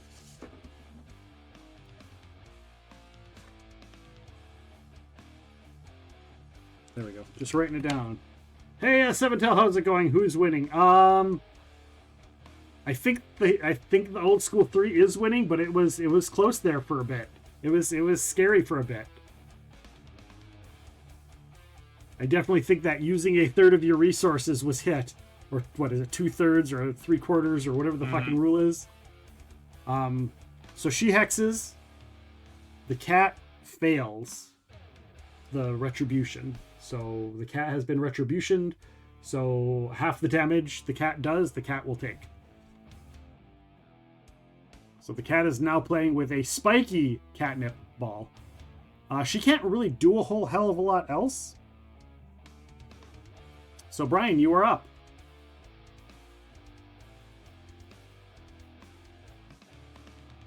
Yeah, that Cloak of Dreams can be brutal. Mm-hmm. Bryan's gonna 5-foot step to there and is gonna start whacking at her with his sword. Do we have the to where? So Bryan was here, and 5-foot step on the diagonal to here to get to her. That's where Nick is. So I'm not seeing you on my screen either, Nick. I've closed roll Yeah, 20 I down show and Nick opened as up all being new over instance. here. I'm showing you where Bryan's pinging as well. So, like, I need to refresh? You might need to refresh. Okay. I'll move my guy back. Let me get a screen cap real quick so I know where I Yep. put everyone.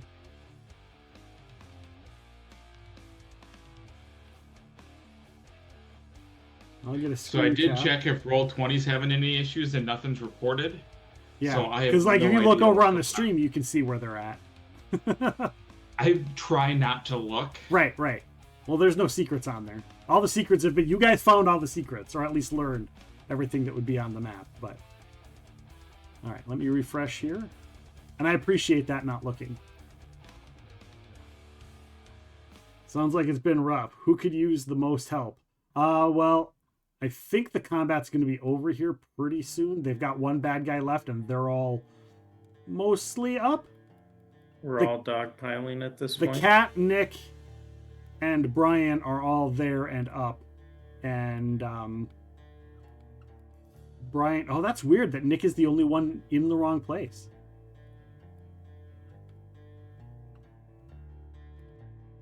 Oh, now it's moved after you did your refresh. There we go. Yeah, he was the only one. Everything else I moved didn't move or moved. So like I moved her off the map and I moved like other stuff. That all stuff is in the right spot.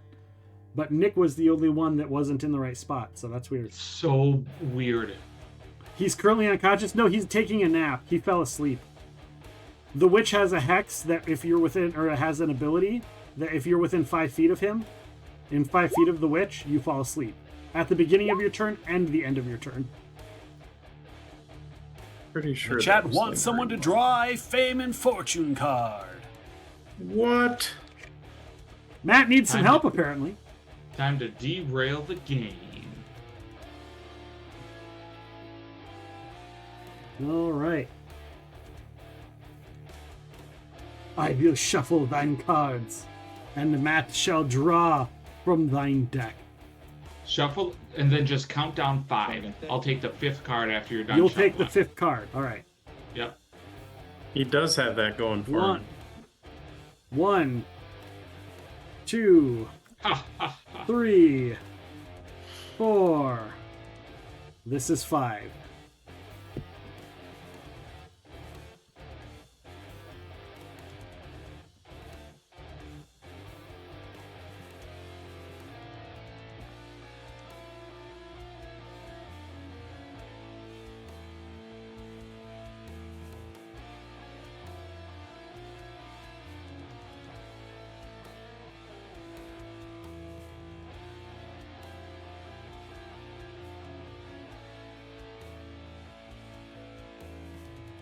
Oh, fuck.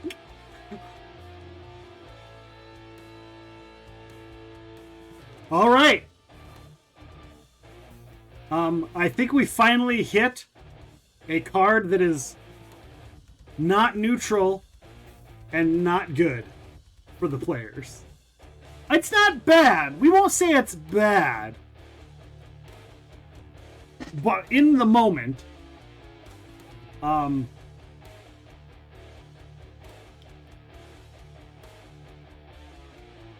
so, Bryan, you see the end of the turn. The cat's got her. The armor releases some sort of toxic, poisonous spell thing, right? Into the cat. The cat is immune to it. And she realizes she's fucked. She's like, we are fucked.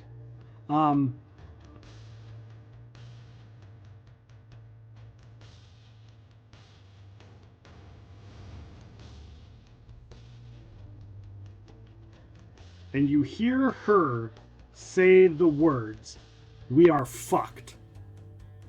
And contingency goes off and she disappears.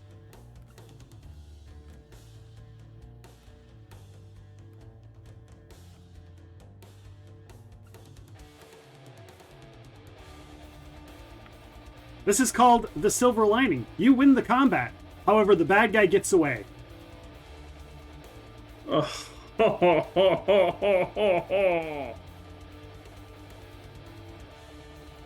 Damn.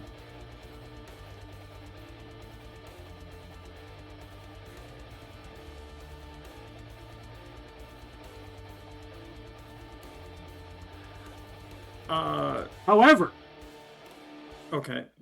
it's called the silver lining for a reason. Matt, Yes. besides what just happened, you can use this card in the future to change one minor event in order to gain a modicum of success from an otherwise disastrous adventure. Sweet. I have to figure out how to add that in as a note. we're going to say that you can utilize it to redo an entire initiative series. Ooh, that's cool. That's how we're going to do it. So like, or outside of combat, if something happens outside of combat, you can just have it re-happen. To change it to help you out. That's how I'm going to word this. So there you go. Which will be fun because that's future bad guy. Yeah, she was really cool. Whether it's for you guys, against you guys, or I just give it to Matt and you use it for one of the other campaigns or stories in the United Galarian. I guess I'm still sleeping. You are. You get your information written down for it? Okay. Because I'm gonna shuffle it back into the deck. So maybe a less oopsie later. Yeah, she's basically gonna come back. There is more to that card as well, but I can't say what it is. But there is more. Does this mean we are effectively out of combat? You are effectively out of Matt, because it's you. Actually, I'm gonna do this because of, well, it was redeemed for you, Matt. So I'm gonna say Matt, even or odd. Even is good. Even is good. Even is good. The contingency doesn't affect both sisters. Yes. Not that you know where she is. Yeah. So, we're still going in initiative order. Because wherever she is, she's still doing stuff. The other one.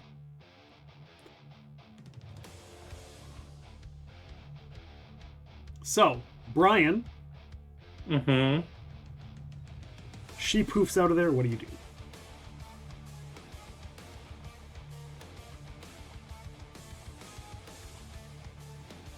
Bryan, Matt is sleeping. Matt's nappy time. I'm gonna bump Matt with my foot to wake him up. Okay. You do that. What else? And I'll sheathe my sword. Okay.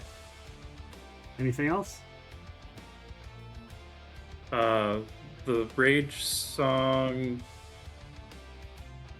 is the lingering one, so it's still up. Okay. I'm gonna start walking back this way to go grab my pistol. All right.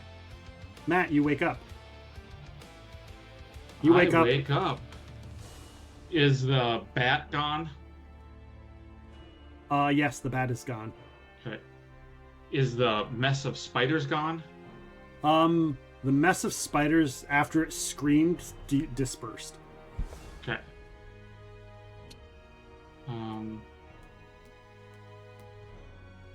I will then remove my sleepy face. Okay. What happened? And then I'll stand up. Nick's like, the cat had her in her grasp, and she said, "We're fucked," and then disappeared. Looked like some sort of teleportation magic. Yeah, it was activated. Yeah, activated by a verbal command, or something. that was my. That yeah, it's at least that's what it seemed like to me too. And I'm like, what about the vampire? Who So I was the one? asleep when she disappeared. Was it the cat that made her disappear? No, it was Bryan. Who made her disappear? It was me. Oh, you hit her and And then she fell turned- asleep. Yeah, then she turned to mist and I fell asleep. So yeah, you saw her turn to mist. You did see that, but you fell Yeah. asleep. So yeah, it's like she turned to Yeah, mist. like, where did the mist go? Around the corner or something. Okay, I'll Just On take a Nick's turn, 5-foot step on into Nick's the turn, room. Nick can ask the cat. Cool. Yeah, I just will get up, take a 5-foot step in. All right. Oh, Tango jumps on my shoulder. All right. I guess I can just put him on my token. Yeah. Huh. Nick asks the cat on his turn.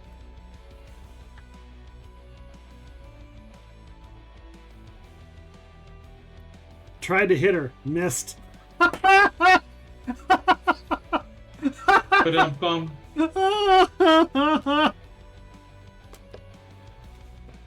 Rubbish, filth, slime, muck,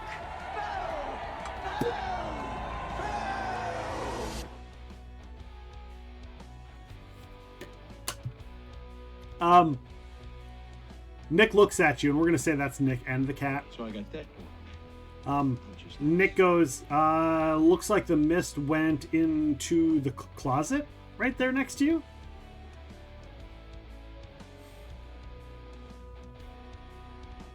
Because Nick could talk to the cat, and the cat was right there and saw what happened. Mm-hmm. And because you guys were dealing with it down, no, the cat wouldn't necessarily know to look for it, but it's kind of hard to see a big scary mist seep like a smoker in reverse into a closet. So, I'm gonna drop us out of combat because at this point the jig is up. Between that and even if you guys didn't think to ask the cat what happened, eventually you guys would probably figure out that you can echolocation with Bryan's sword, get within 30 feet, and it'll on every side, and you'll know exactly where she's at. Yep. So you know she is in the closet. Cool. In this closet. I put my sword away and pull out a stake and mallet.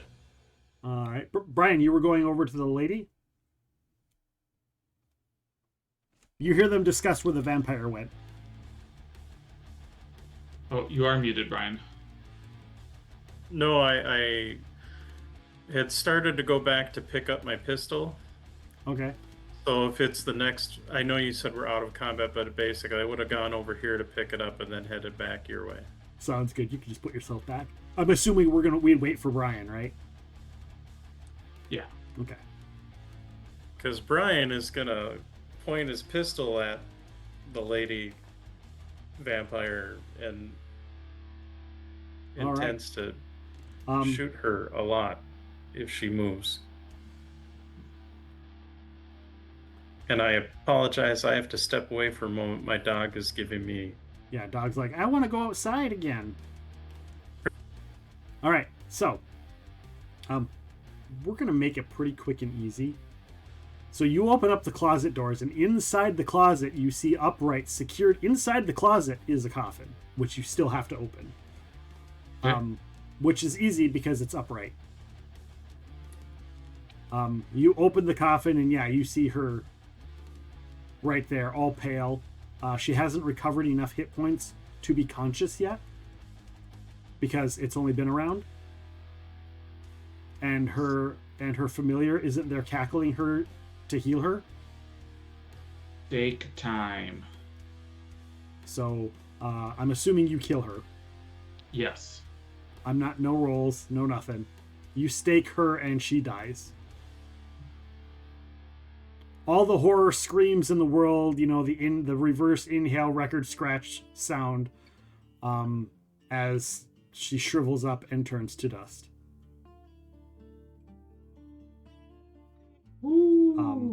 Her gear gets left behind, obviously, but the body shrivels into decayed dust. Do we So there's windows here. Yes. I'd like to look. I'm like, can you ask Toivo how far he led those people away? Yeah, Nick asks. Just basically like to see if we can like kind of guess how much time we have before they come back, and hopefully they're not under the domination anymore, but like who knows? Right. Good call. The cat doesn't really know. Okay. The cat just did the thing, and it's still a cat and it doesn't have human intelligence. Do you have a Tangia dungeon? Exclamation mark join to join that Tangia dungeon. And poof, there she was. That's right.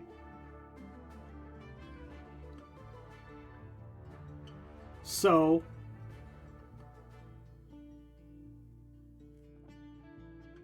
yeah, you don't know how long it's going to take them to get back. If they come back, if they could be lost. The cat said that they were out in the middle of the woods. So Okay. That's I'm gonna.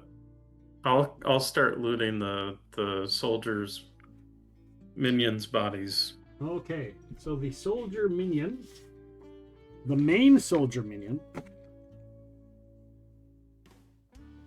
has a +1 longsword. Oh, Thank you, Agent K. Ladies and gentlemen, sorry. And there's how well, many right here. minions in total? Hey, you. Finally awake. Did you lock up, Nick? No, you did not. No, lock I up. didn't. I was letting the alert go off. So Okay. this is the main one. This is the leader. Her gear is different than the rest. Okay. So we're gonna go with her first. And she alone has a +1 longsword and a +1 light crossbow.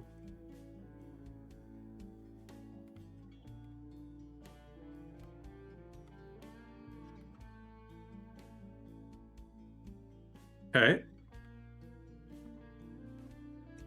She also has 2 potions of cure moderate wounds, a +2 breastplate armor, and 10 crossbow bolts, and 200 gold.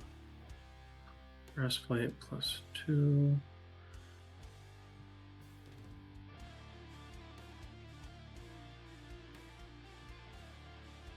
Bolts 20.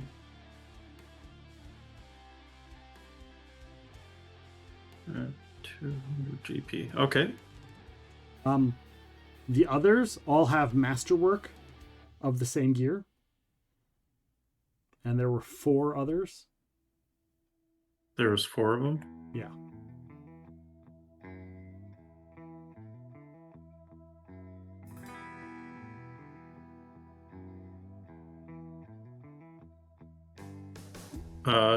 Does that include the potion? And they did not have any potions.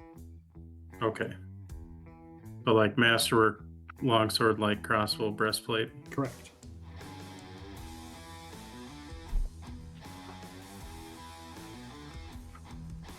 Matt, do you go through the vampire shit?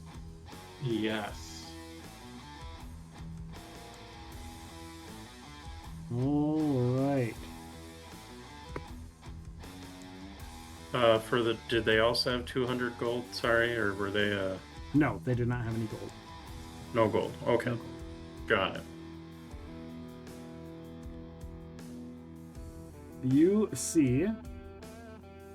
Oh, sorry. One quick question. Correct. Okay. I'm assuming I have 3 rounds left of my fast healing. I'm assuming they get off. Yeah, look it up.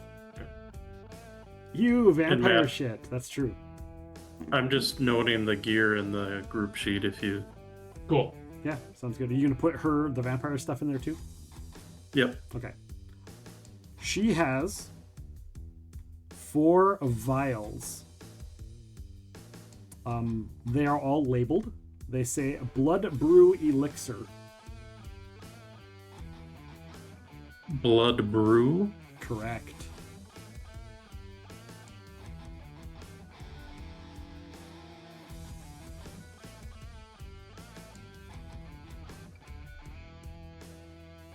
Okay.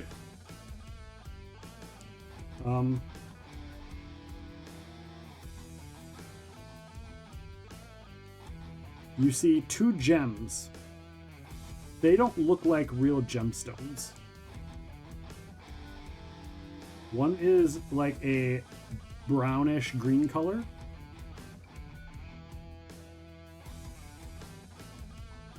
They look almost like glass or plastic. You know, that kind of fake looking look.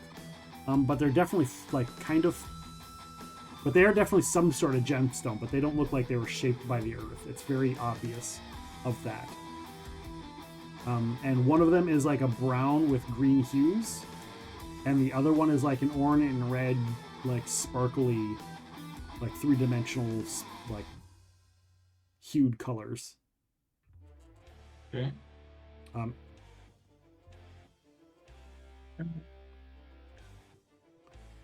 You see also labeled 2 potions of bull strength,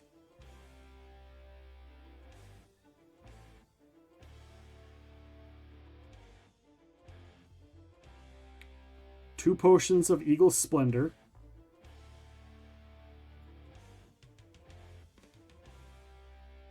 you see 0 potions of inflict serious wounds. Makes sense. Yeah, that's how she healed. That's why she came back so fast. You find 1 scroll, unidentified, unlabeled. You see a wand. You see 2 wands, actually.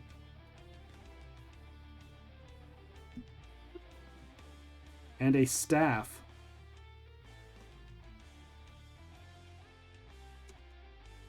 Let me know when you're caught up.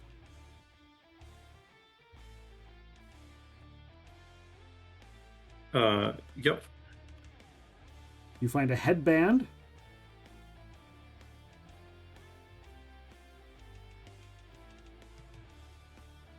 Okay. A rod. Okay. A ring. Mm-hmm. And a gown.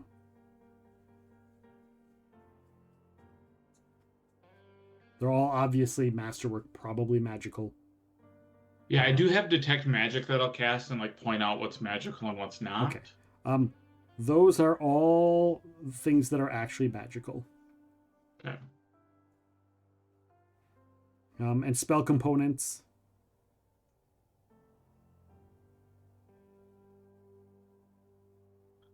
And then I guess I'll just start making some spellcraft checks to try to identify things. All right. Sounds good. You let me know where you'd like to start. And I will try to give you decent DCs that are accurate. Because I'm so bad at that shit. Yeah, so 15 plus caster level that made the item. Because they don't have that shit written down, so I have to go look them up. Oh, of course they don't. The items should have a, well, when you look them up, they should have a caster Yeah, when you look level 'em up. listed. Oh Not my that God, that my helps thing when needs you to don't open. have it. I wish I would have looked this one up. I have a feeling this one's actually very... Holy shit! Are those weird odd gems magical or no? They sure are. Okay. I'll start with those odd gems. Oh my God, I have so many tabs open. I'm running into your issue. Right? Remember what I 26 have. is your DC.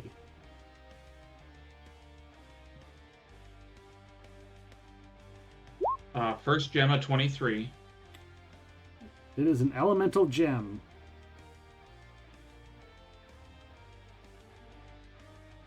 And I'm assuming the brown and green is probably of Earth. And then 27. Also an elemental gem. 2 elemental gems. You would guess earth elemental and fire elemental. Gotcha. Cool. For the scroll, I'm just going to use read magic Scroll of to planar find ally. out what it is.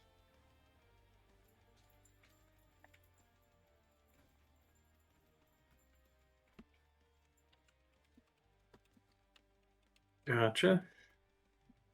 And then the first wand, 24. A wand of ray of exhaustion.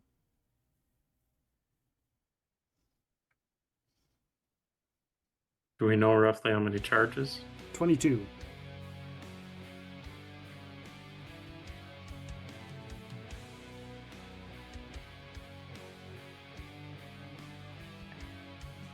Wand number 2, 27. Innervation. Ooh. Yeah, innervation, 16 charges. Ew.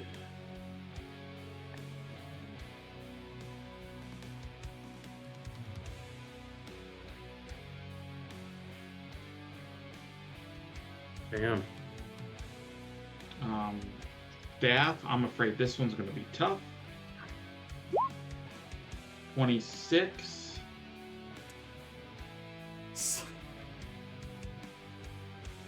Staff of Cackling Wrath.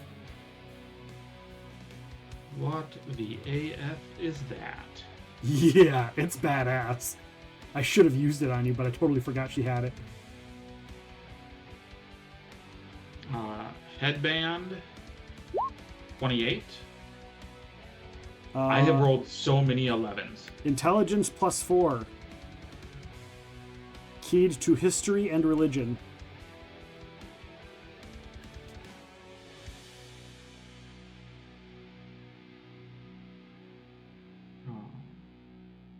The rod, 23. Lesser extend metamagic. So I think that's 3rd levels and lower. And lower. Yep. Yeah. You can use extend for free. The ring, 29. Protection +4. Yeah, she was hard to hit. She had a 29 AC. Yeah, damn. And she And didn't the- have her mage armor up anymore. And the gown? And the gown, 23. The gown is the witch's robe. Oh no, the witching gown. The witching gown? Witching gown. Yeah, it can hold a touch spell. And it Oh, goes cool. off on a touch or a grapple. Oh. So if somebody hits you, so like Matt got hit earlier, he smacked her, and she got a return of a vampiric touch when you were downstairs, or whoever hit her. That's why, like, I Yeah, was yeah. waiting, but Bryan, you kept shooting her, so it wouldn't go off. Sure. And her sister had one too. They both had one, and the sister had put poison in hers, and that's what went off on the cat. She has 715 gold. Sorry, 750? Yes. Oh, are those blood brew vials magic? They are not. They are alchemical. Okay. Oh, However, could I roll knowledge alchemy then to try to? You figure sure out what can. You sure can. Craft alchemy.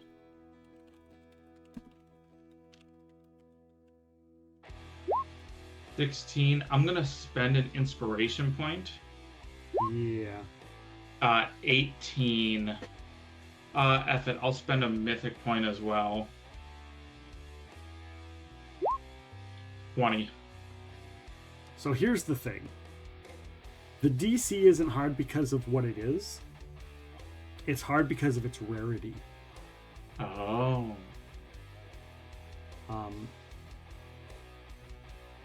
And guess what? It is magical. I lied. Oh. It is magical. It's a magical alchemical brew. So I should roll my. I'm gonna keep. I'll just keep your roll because I know what your Okay. stats were. You're still gonna make it. So. Cool. It looks like wine. It smells kind of not like wine. This ruby red wine carries an aroma of fresh spilled blood with a persistent finish that is probably tasting of iron and scarberries. Anyone who drinks the concoction gains a die 10 plus 3 temporary hit points for 1 hour. In addition, An enslaved vampire or vampire spawn who drinks it is freed from its creator's control for 1 hour, becoming a free-willed undead for that time. By the end of the hour, it is once again enslaved. That's super cool. It is also That's highly actually very addicted cool. to vampires and vampire spawns. Any vampire who drinks it must make a DC 20 fortitude save or become addicted to the blood brew. Thereafter, the vampire must drink a new dose every day or two, or take a -2 penalty to Dex, Con, Strength, and Wisdom, and lose their fast healing ability until a new dose is taken. In addition, it can only be cured with greater restoration. Or, the vampire must make 3 consecutive saves once per day against the elixir save. After a day of not taking the drug, should the vampire take a new dose before the addiction is cured, any past successful saves are negated. A living creature who drinks the elixir gains the temporary hit points but takes a -2 penalty on all saves versus energy drain, negative energy effects, including channeled energy, spells, or the like for 1 hour. Blood brew elixir is not addictive to living creatures. Cool. So that's why she had so many fucking hit points. Not that it mattered to you. However, you also find an alchemy journal. You see an alchemy journal with some notes in it. I would love to look at that alchemy journal. How much time do you want to spend looking through the alchemy journal? I'll just bring it with me. Okay. I'm Sounds just going to good. write down alchemy journal. Yep. Oh, detect Right- magic. Is there like a magical like sigil or anything on it? No. It is Okay. Asa's. I'm just going to type it in chat, her name. Thank you.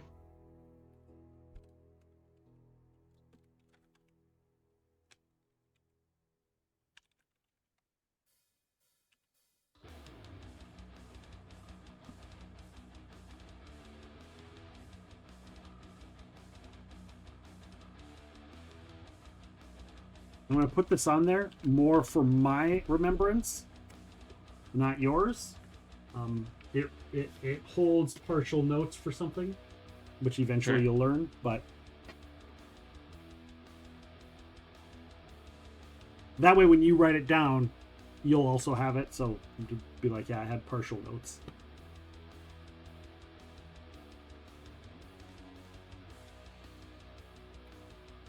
All right. That is all the things. Nick actually spends the rest of that whole time while you're identifying shit. Nick spends his time full round healing the crew because you guys can just do all your shit in one little area. Yeah. So he's gonna probably just spend. So he's gonna spend his. He's got 2 3rd level spells left. So he's gonna use. Each of us will add 300 to their gold, and I'll take the extra 50 and throw it in the group loot. Oh, okay.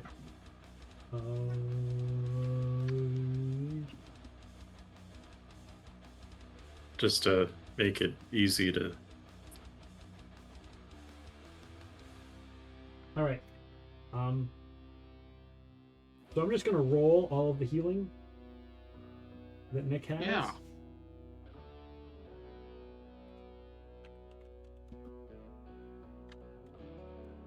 So he's gonna cast that twice.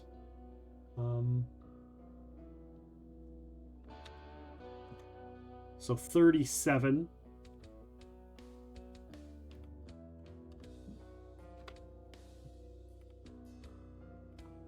Oh, that's way too much for Tango.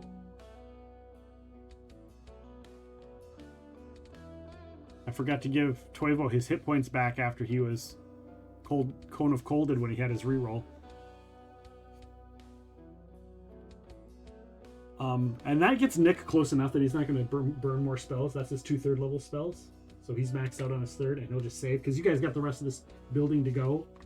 Yep. Because he cats those, and he's about to cast another. He's like, we don't know what else is in here, so he's like, I'm just going to hold off on the rest of these. I offer you a blood brew vial. He gives you the finger after hearing you explain what it does. Do any of you mind if I pop on that headband? Nope. Go for it. I do have a +2 headband event that's keyed to ride.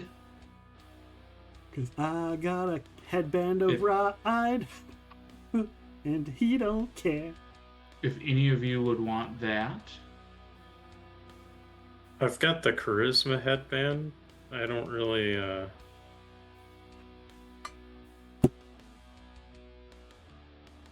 I can't do the. I shouldn't do the int. Yeah. So I do want to point out to you guys that they were working on alchemical things in the other room. If there was left like Bunsen burners or mixed chemicals that are sitting for too long, that could become hazardous.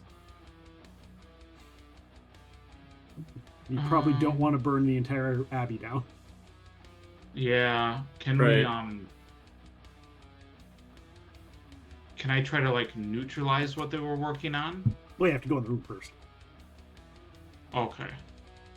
Because you don't even know. You just remember you like peeked around the corner. Okay. And she was working on alchemy stuff, and then you guys went through the other room, and combat was going. So, but yeah, Nick and the cat will go in. Actually, Nick and the cat are gonna stand watch over by the doorway here, in case something tries to come up the stairs. Because there's only one way up now. Well, there was only one way up before. But. True.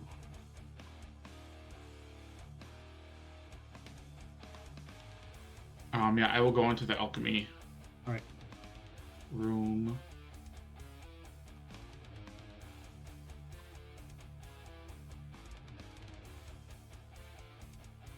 Bryan will Do you need me go to back move up Nick. And sorry, my just had to make my notes. It was this one, right? Is the alchemy room? Yep. Okay. So. Yeah, I just want to like make like. First things first. You see a couple things running. There are a couple Bunsen burners running, or a couple burners that are running here. There's a fire going underneath this table, and there's research notes spread all over this table, and there is a single box on this chest with a little purple. Actually, you can see the little purple vial and the box that are both on that table. Like. Yeah, I guess detect magic first, just to see if any of these like Bunsen burners or anything has an aura. There is faint auras of like past magics in the area. But nothing active. You see a empty vial on the table. It's got a little bit of magic, like it was a potion that got drank. And the remnants of, because there's still liquid and shit inside a vial when you drink it. So you get a little hints of magic from that. There is a vial on this table that's got maybe an inch of it at the bottom of the vial. But it glows like it should, like you've seen high level magic potions that are full that don't glow as strongly as this for magic. Whatever this is powerful magic, and there's not a lot in that vial. I guess, I would like to I'd have you make a perception, but your perception's pretty good, especially with your bonus dice. Hold on, let me get to my skills.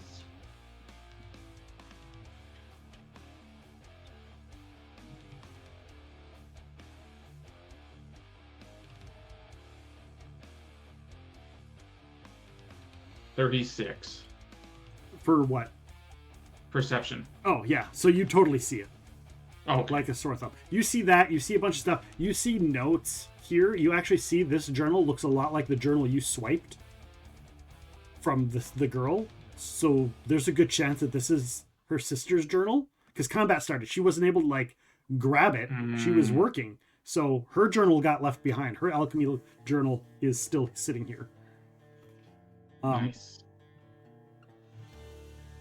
But yeah, and you see that, you for sure see the empty vial with some notes next to it as well, and then you see this powerful glowing one and the chest that's next to it. Yeah, I think I want to check out that glowing one first. All right. Do you look at the chest or the vial? The vial. The vial is got about that much in it. There's not much in there. Okay. Would this be an alchemy or this is a detect spellcraft? magic. This is a spellcraft. Okay. Oh, right thing. 22. You've got no fucking clue. There is no. Most potions you should be able to identify with a 20 or better. Mm-hmm. This. Yeah, I guess I'm just going to put it in my bag of holding Okay. as a unknown potion to check out later. Okay. And then I guess, is this little note here by it? That's actually in the open chest. Check the note. Okay. You see does when you see it, like the chest is small enough, it looks like it held that vial. Okay. You can go ahead and make an appraisal. Sure, let me...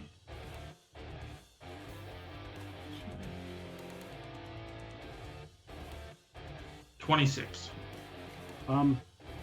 The chest itself is worth about 1,000 gold. It is also masterwork. Can and probably has at one point been enchanted. Okay. The lock on it is a, what is it, master, whatever the best lock is, master, I think. Like, yeah, DC 25 lock. Yeah, it's a DC 25 lock as well.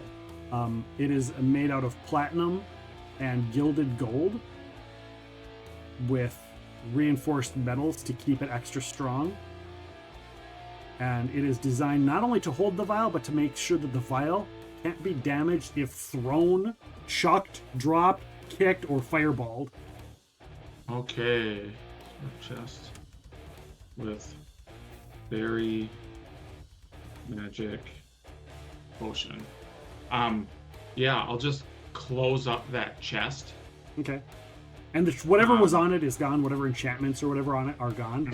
But you are 100% certain that it had some sort of protective enchantments on it at one time. But still, even just like how well it's made should protect what's left in here of it. Yes. Okay. You read the note? Yes. The note says, "Congratulations, Carmilla Caliphaso, on your winning of the Sun Orchid Elixir. You will find it enclosed as described. Congratulations yet again." I'm just gonna hand it to Nick. Drink this. You need it more than Bryan or I. What? The potion. This will help you more than it will help Bryan or myself. Why? It might help with you being old. He gives you the finger. Because, like, he doesn't know that you guys don't. He's not reading your character sheet to be like, Yep. You don't age. And whether or not you guys even know that you age or not. Well, Other than the fact that you de-aged. yeah, like we de-aged when our powers hit, and you are still aging. It's only been like a month. He grows facial hair, that's about it. Like, but this should help you. It might help with sore back, weak knees, all that stuff. He will be concerned about it when he starts taking penalties again, because right now he's pretty good. Okay. If he gets aged by a ghost, he'll maybe take you up on that offer. Okay, I'm just gonna write some Sun Orchid Elixir. Yeah, it's actually 4 doses. It counts wow. as 4. Bryan gives me that. It's technically a partial dose. Mm-hmm. So they made stats on partial doses of the Sun Orchid Elixir. There are 4 partial doses. An entire Sun Orchid Elixir is like 10 partial doses. Or something along those lines. But Nice. Yeah, like each sip gives you 10 years. Badass. Hey Matt, when you moved the potions over, Yep. did you move the 2 cure moderates over? I did not. I did Okay. not see them. So then I'm gonna add them to our existing. Cool. Okay. So that's everything that radiated with magic. The next, I just want to Other take than the the time empty, to, like, other than the empty vial. yeah. I'm not super concerned about the empty vial right now. I'd rather stop the alchemical stuff from like exploding or like Yeah, keep go ahead and going. make an alchemy check. Is this considered an alchemy lab? Oh yeah, it is considered an advanced masterwork. It gives you Oh, like a plus +4. 4. Yeah. Now, before you do it, welcome in the nameless nerd. Welcome in. You know that they are able to craft magical potions. Mm-hmm. So it is up to you whether or not you think it would be a good idea to try and read their notes to figure out what the fuck they were doing, so you don't screw something up and make things worse. Because if you don't know what they're making, you don't really know what to stop or what to undo. In other words, if you read their notes, you probably get a bonus to stopping all the stuff. Okay. Well, so I'll say, Queen I'll let Lee, you welcome two in. know-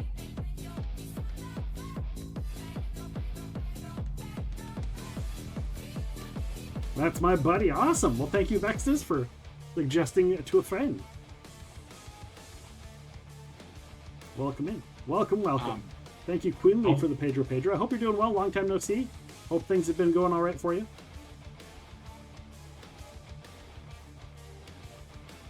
I'll let you two know, like, it might take me some time to go through their notes to figure out what these are. They might not just be alchemical, they might be magic in nature. I don't want any of them to explode or go off kilter. So, But I also don't know if we have the time. Like, if these guards come back, can you guys, like, talk them down, or... Yeah. Okay, then I'll take the time to go through the notes at the table. And that's if they come back. We don't really know. Yeah. Right. Or if something else is in the building comes in. I can tell you that you've got at least 5 hours before anything comes upstairs. Okay, cool. Above the board. So I will, I'll take time to look at what's going on in the books then. Okay. Go ahead and make a research roll.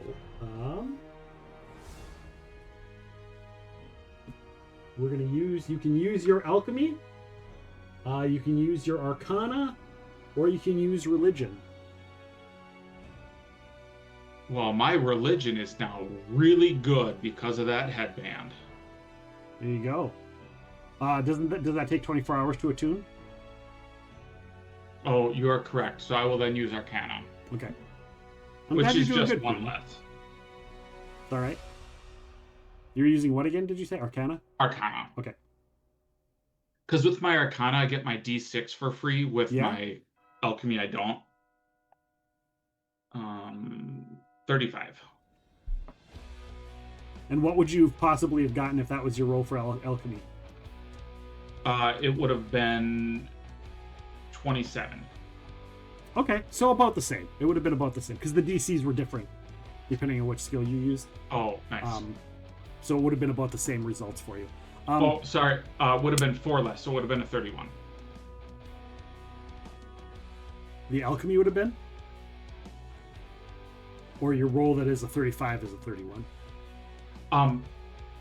If it had been alchemy, it would have been a 31. Oh, yeah. So the alchemy probably would have, in this case, been better, but it doesn't matter. You still got a good roll. From their notes, because you have both sets of notes,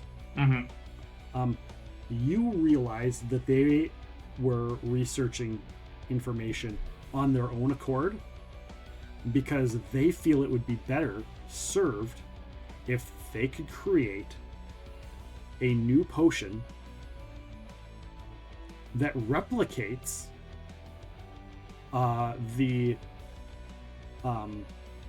if they could replicate the Sun Orchid Elixir, but for undead, so that the undead aren't affected by things like daylight, nighttime, and other things that affect vampires. It would be the undead vampire version of the Sun Orchid Elixir, and they could corner the market in Ustalav. That In that order would make to sense do why that, they were not getting messed up. in order to do that, they needed to learn to use they needed to utilize the blood brew elixir that they had mastered. But what they also found out was that if you take the tainted version of the Sun Orchid Elixir, the vampire version of the Sun Orchid Elixir, if you will, and you weren't already a vampire, you would become one. And you would have... Do I know that the one that has the 4 doses in it or whatever, with the partial dose, is that corrupted or no? That's just a regular blood brew elixir. Okay. Because afterwards she had used that to make herself more powerful and got addicted. Oh. They had a failure rate, and they made 1 dose that was successful, but they had to make sure that it worked on them. So they were working on replicating it a second time around and never got around to it. So their notes aren't 100% accurate. They hadn't verified it. So they did have a failure rate, but you do have the notes on how they did it. But there is a failure rate of it being successful. Cool. You also notice that there are other notes on other things and references. Once again, you see references to other alchemy people. You also know that there are notes specifically that state if they had their master's notes, that they would have 100% completion chance.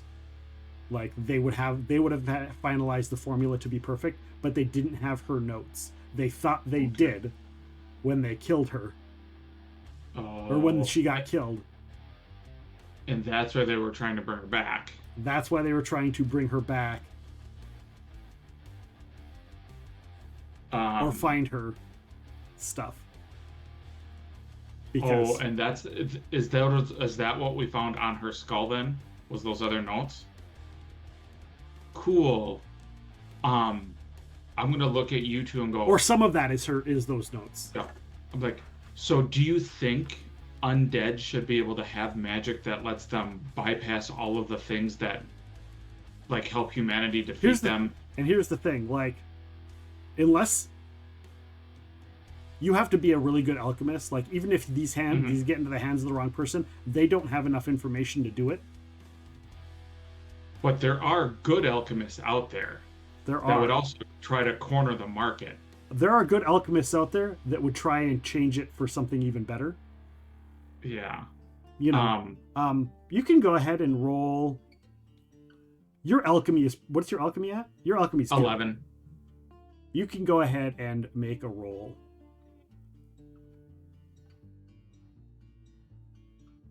Oh, bad roll. But I want to be good at this, so I'll spend one of my 4 remaining inspirations. A 20.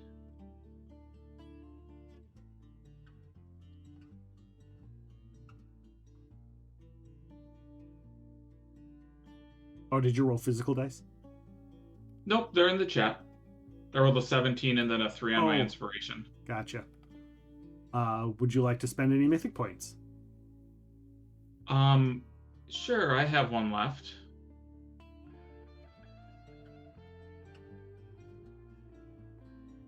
Roll good. 24. Oh, Tango has all of my skills. He can auto-aid 26.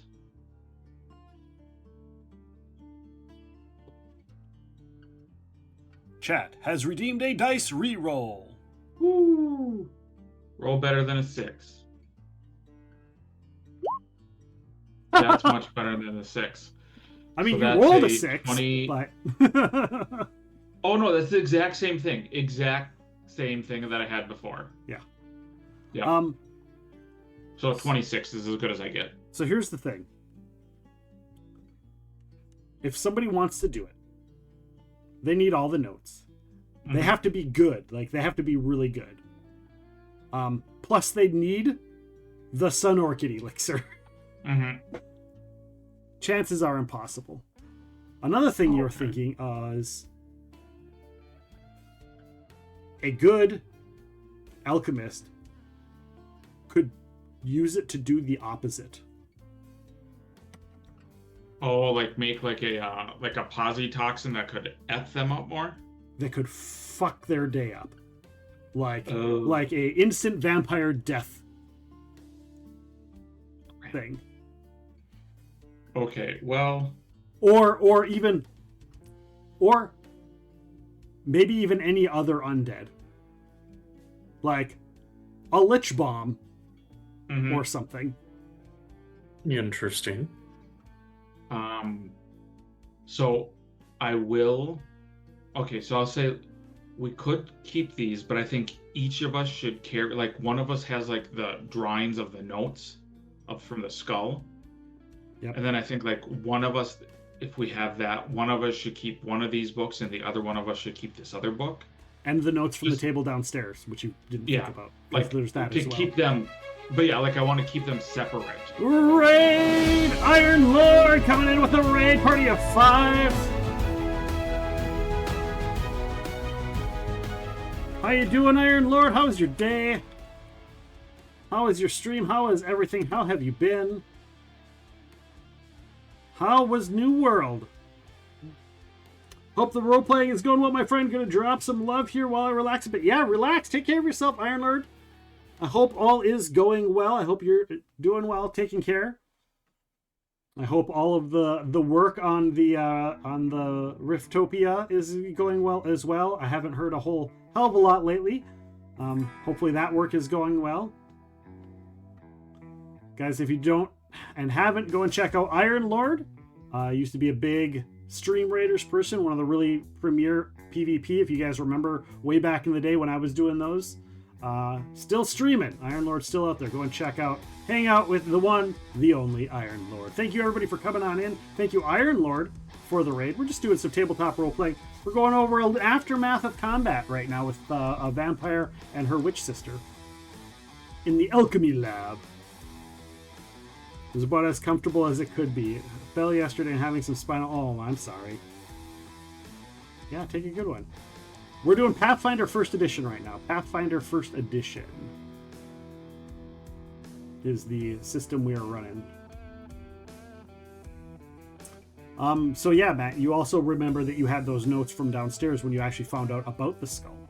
And you feel like there are other notes that are missing too still. Okay, but you have enough notes to understand what they were doing and kind of an idea of what they needed to do it, but you don't have all the notes on how to do it. Okay.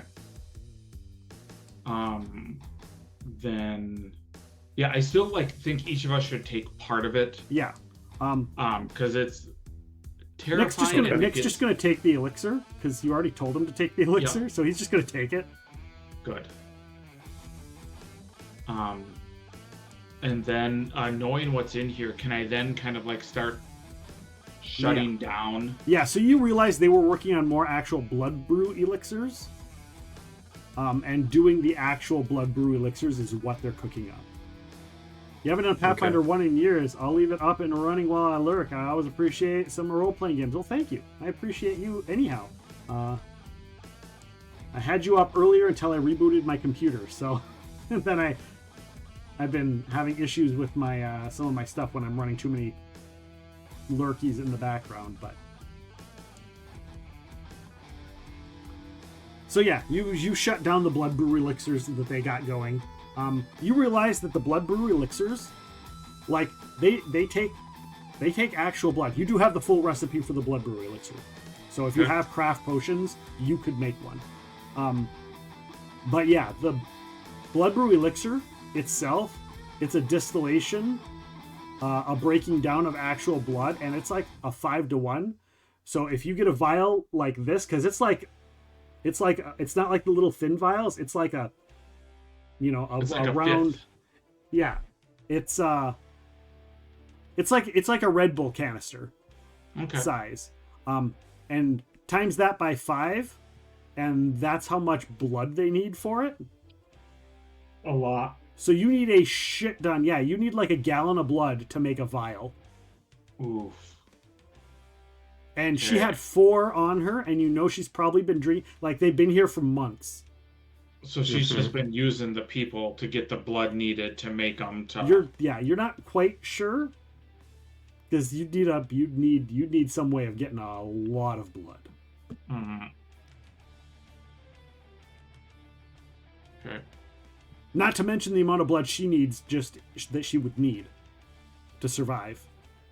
On top of all Yep. that, Right. Okay, well, that's good to know. Yeah, I think shut it down. okay. And start gathering basically what alchemical equipment. So I have like the +2 alchemy kit. Yeah.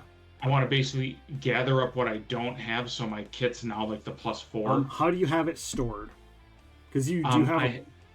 I have it in a portable hole. Okay, that'll work for sure. Yeah, Okay. you can fulfill it to get the +4 for sure. You wouldn't be able to take a cauldron, so brewing magical potions you couldn't do.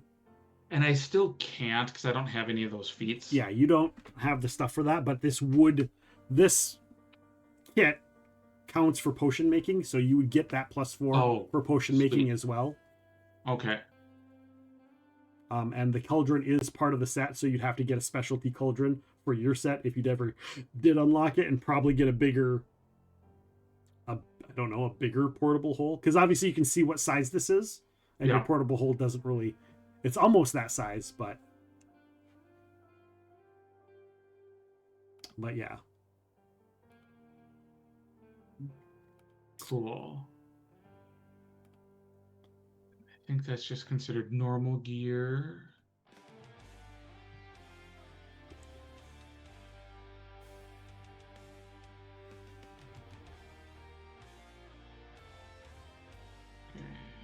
So what would you like to do to continue afterwards?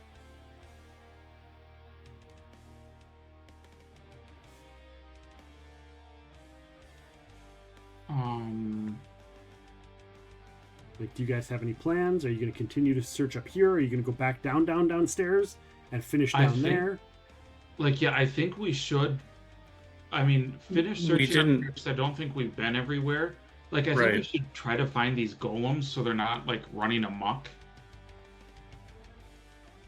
Yeah. So you Yeah. basically have 2 options. You have the rest of this floor, and the rest of the floor where you fought the vampire lady and the big blood knight downstairs, because like there were doors down there you guys hadn't gone through or looked at either.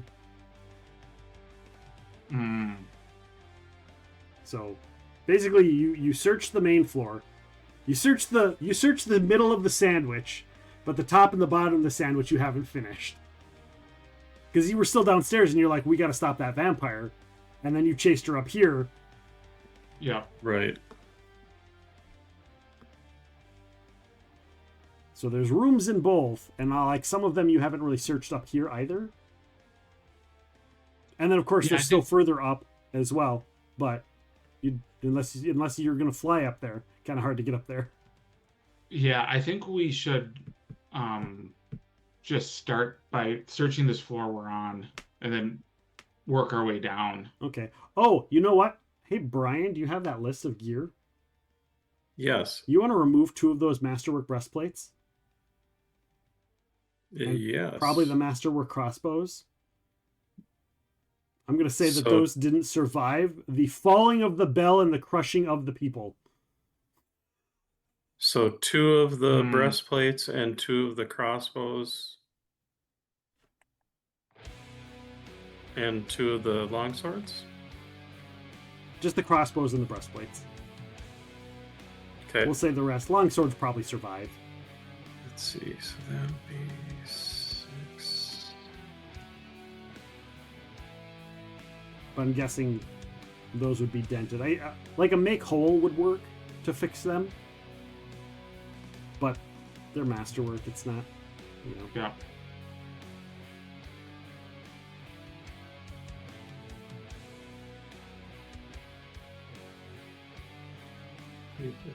Yeah, and that's okay.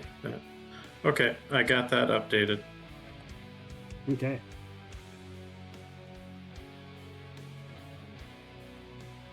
So yeah, give me an idea which way you guys are going to go, and then we can kind of plan that for next time.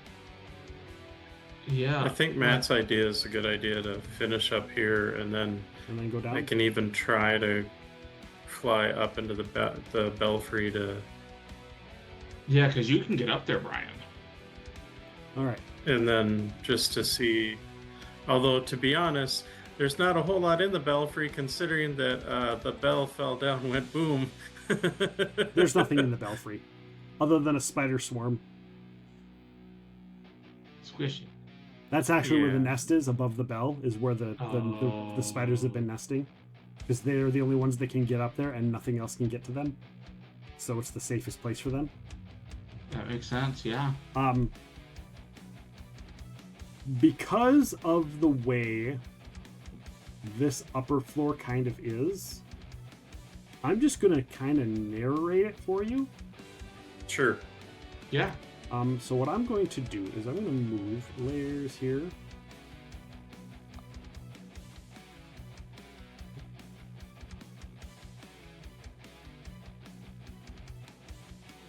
Which one is the light layer, right? Is the walls and shit? Yeah.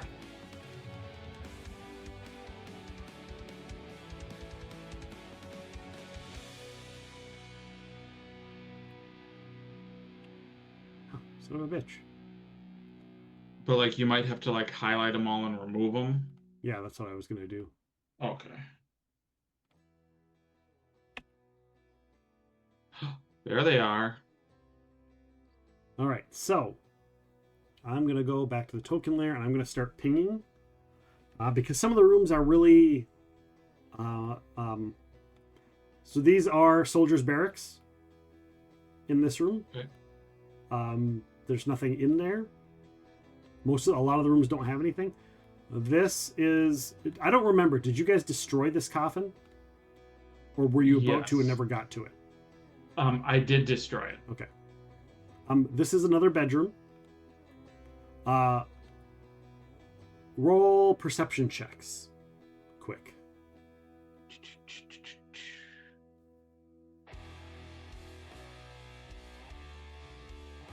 And I got also with the eye patch.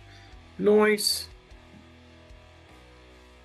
So what you guys are going to realize is right here, you see how now that you're there, so because you're seeing it in full view, you see how there's like a closet on both sides of the wall? Holy crap. I don't even know what balls I have. That didn't come out right. Never mind. It didn't come out right. Thank you for that, Roddy Mama. Welcome in, Roddy Mama. Thank you for the lurk. Loves you, Roddy. I hope you're doing well. Are you I didn't see you go live tonight. Are you going live? Are you still going live tonight? Or are you going live? I haven't gotten a Roddy Mama go live notification. Oh, you just finished. Okay. I didn't see a notification. I'm sorry. If I would have seen, I would have gotten you up. I'm sorry.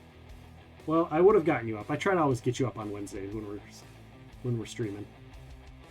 I loves you. I hope you're doing well. If you need to take care of yourself, do so. Stretch, water, drink, hydrate, all of that stuff.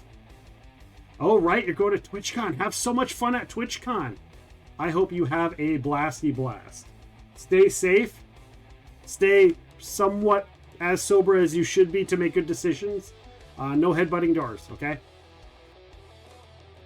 Get some rest. I hope you have a safe trip. And let me know if you need anything. All right. Yeah, those reality rifters, they don't do any drinking. Come on now. They don't do none of that stuff. So yeah, you'll realize, Matt and Bryan, that there's these closets, and they actually have a false closet behind them, and these rooms connect to each other. Likewise, both rooms connect to the main room, or to the bedroom. The two closets actually go to a picture frame, and the picture swings off the wall, so you can get to and from all of these rooms from one another. That's cool. This room is this is a dusty, the room you guys did the final fight in is kind of like just this dusty meeting chamber that leads out into a courtyard. You realize this courtyard is filled with plants. Mostly all of the plants there are made for the winery. So all of the different wines, any spices or flavorings or any fruits or any of that kind of stuff that they get to add to the wine from the grapes are done here, are grown out here. Cool. This room, however, is a different room. And we're going to actually move you guys into that room because that is the other important room of this level.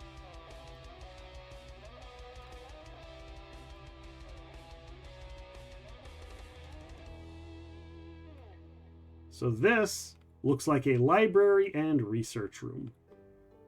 However, what you will notice if you zoom in is right here. Sorry, can you? Oh, it looks like a golem. Hey. It does look kind of like a golem. However, what it actually is a skeleton body that's been assembled on a stand in a ritualistic fashion. The only thing that's missing is its skull. Which will forever be missing. And yeah. Okay. What you also see is a lot of the notes that you read, Matt, are actually on the rest of this skeleton.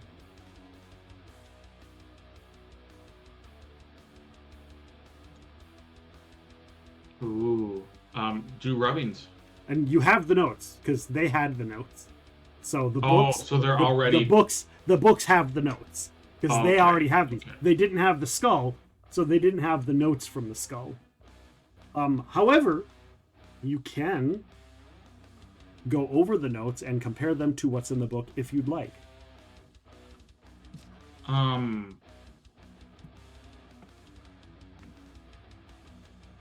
don't know how much time I want to take here. Because again, like I'm concerned about things coming back. But I do think I want to like take the bones with me Okay, yeah, you can do that. to compare them at a later time. Can totally do that. Yep. So you take the hag's bones with the etchings of their alchemy, the alchemy note. The rest of the bones with alchemy notes.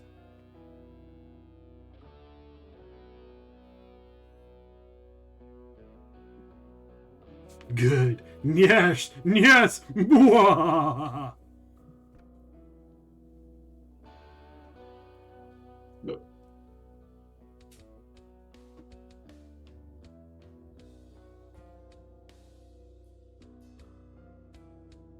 Yeah, and that will just be a look at later. Complete the ritual. Rolana Halo wants you to complete the ritual. No, and yeah, I'll that never is go to the the dark side. that is the main information. Other rest of the stuff that's on this floor, that is everything. So when we return, you can go back into the basement, and that way we don't waste a bunch of time up here having Cool. you go room to room and all of that. Sounds I like good. it. All of that kind of stuff. Awesome. Well, All thank right. you. I had to look up whether keep watch would have woken you up or not, because I was like, oh, keep watch. That'll be awesome. Nope. I think the only thing that would have really helped me had I died and been reincarnated as an elf. Yeah, the mythic spheres of power abilities that I was reading that I was going to take. They have mythic spells, obviously. Mythic hexes. So you pick one of your hexes and it gets additional mythic power. Cool. If a creature cannot normally benefit from a hex, it has already benefited from it for 24 hours. or once per day, or be targeted again for 24 hours per day. After having been targeted, the witch can ignore the restriction for each mythic hex. So, like, I evil eye you, and I spend a mythic point to mythic evil eye you. They stack. Wow. Which I chose not to do. I didn't take that as a mythic point, because I was like, that might, I don't know if that's very well balanced. That might be broken. Like, imagine Cleo with a mythic hex that she could double hex somebody. Oh, yeah. Or hex them, and then if they fail, hex them again. Even if they succeeded. Or like, I healing hex you, and then I healing hex you again. Which would be cool. Mythic Blight, which can have a number of additional blights in effect at a time equal to half their mythic tier. Which I thought was pretty cool. Yeesh. Like, that makes sense. Mythic-wise, that's pretty in line with it. Mythic Cackle, the witch is familiar, can cackle as a standard action, which functions as if the witch had cackled, which is what I gave them. That is a pretty cool... Right? Mythic Cauldron, the witch receives poison use as the assassin class feature. Damn. Which I gave them, because I'm like, it really doesn't affect anything, so I was like, that's going to be one of their other mythic abilities. Mythic Coven, a witch counts as 2 hags for the purposes of joining a hag's coven. That's cool. Straight up. Super cool. Mythic Disguise, the witch adds their mythic tier to the hours. She can use the disguise ability each day. Mythic Evil Eye, which adds half their mythic tier to her intelligence modifier for purposes of determining their ability duration. They had Mythic Flight, Mythic Tongues, Mythic Ward, Mythic Weather Control, Mythic Major Hex, Mythic Grand Hex, Life Giver, Natural Disaster, and Mythic Grand Hex were all abilities they had made. Damn. Some of them seemed kind of overpowered. So I will share them with you guys. Yeah, Spheres of Power can get pretty... Spheres of Power does get kind of broken. But I was like, I want something that makes it mythic that also is something that I can use that'll build pretty easy, and I can because I didn't want to like rebuild a whole, like I didn't want to rebuild the characters. I just want to give them some mythic abilities and mythic points without having to change their entire character structure. You know, kind of like how they had the templates. You know, but I just was like, I wanted to do something that was a little bit unique for the challenge. Yeah, no, they were definitely challenging. That aura was brutal. Yeah. Obviously, after the Abbey is done, you guys will end up getting a mythic tier or a mythic trial, which will give you your next tier, I believe. So just start planning. That might be at the end of the next adventure. Okay. Because you got the basement left, and there's only a couple encounters down there still, and depending on what happens, that could go fairly quickly. And it could go cool. You could maybe get away with no combat even. There might be combat. It just kind of depends on what you guys do. Okay. Sure. So, with that being said, guys, we're going to find somewhere to roll on into. Who do we got running? I think I'm going to... We're going to go and we're going to raid into a friend that I haven't raided. I don't think ever. Okay, heading to bed. Have a great night. Bye, guys. Thank you, Roddy Mama. Take care of yourself. Have a great trip. I appreciate you being here. I appreciate you in general, and we will chat with you down the road. Have a safe trip. Guys, we're going to raid into Bruised 420. She's part of the Be Kinder stream team. She's playing Dead by Daylight, of which I will be playing this Friday. This Friday is going to be a little bit different. We're not doing a daytime stream on Friday. We are doing a nighttime stream. So at about 6 or 7 p.m. Central Time, we will be playing Dead by Daylight with friends, and I will be back to Survivor. We'll see if I remember how to play the goddamn game. Of course, tomorrow we've got Embervale, so come and join us for that. If you want to get an eye on what Dead by Daylight is, now is the time to do that. You guys can use any raid emotes you want. I don't have the thing set up to spam it, so do whatever raid emotes you want. Here, I'll make one up here. If you guys are a sub, you can just be like, boo, boo, boo, boo, boo, boo, just like that. You do that, whatever you want, guys. I don't care. Come along with us on the raid. Make sure to get your channel points so you can spend them later down the road to make us draw more cards. I decided to forego the rest of that card because we were in a time crunch. But the rest of the card also says that the bad guy leaves a bunch of traps behind. So, but you disabled the traps by stopping the alchemist bombs the alchemist stuff from going up. So Cool. That's good. the underside of it was all going to be made with bombs. So if you tried to collect the shit, the bombs were going to all go off because I was going to have them all trapped. But I was like, it's like, there's a lot. We're on a time crunch.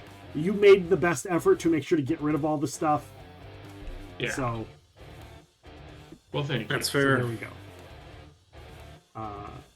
And she got away. So shit and shenanigans still happen. She can still come back at any time, whether it's against you guys or something else.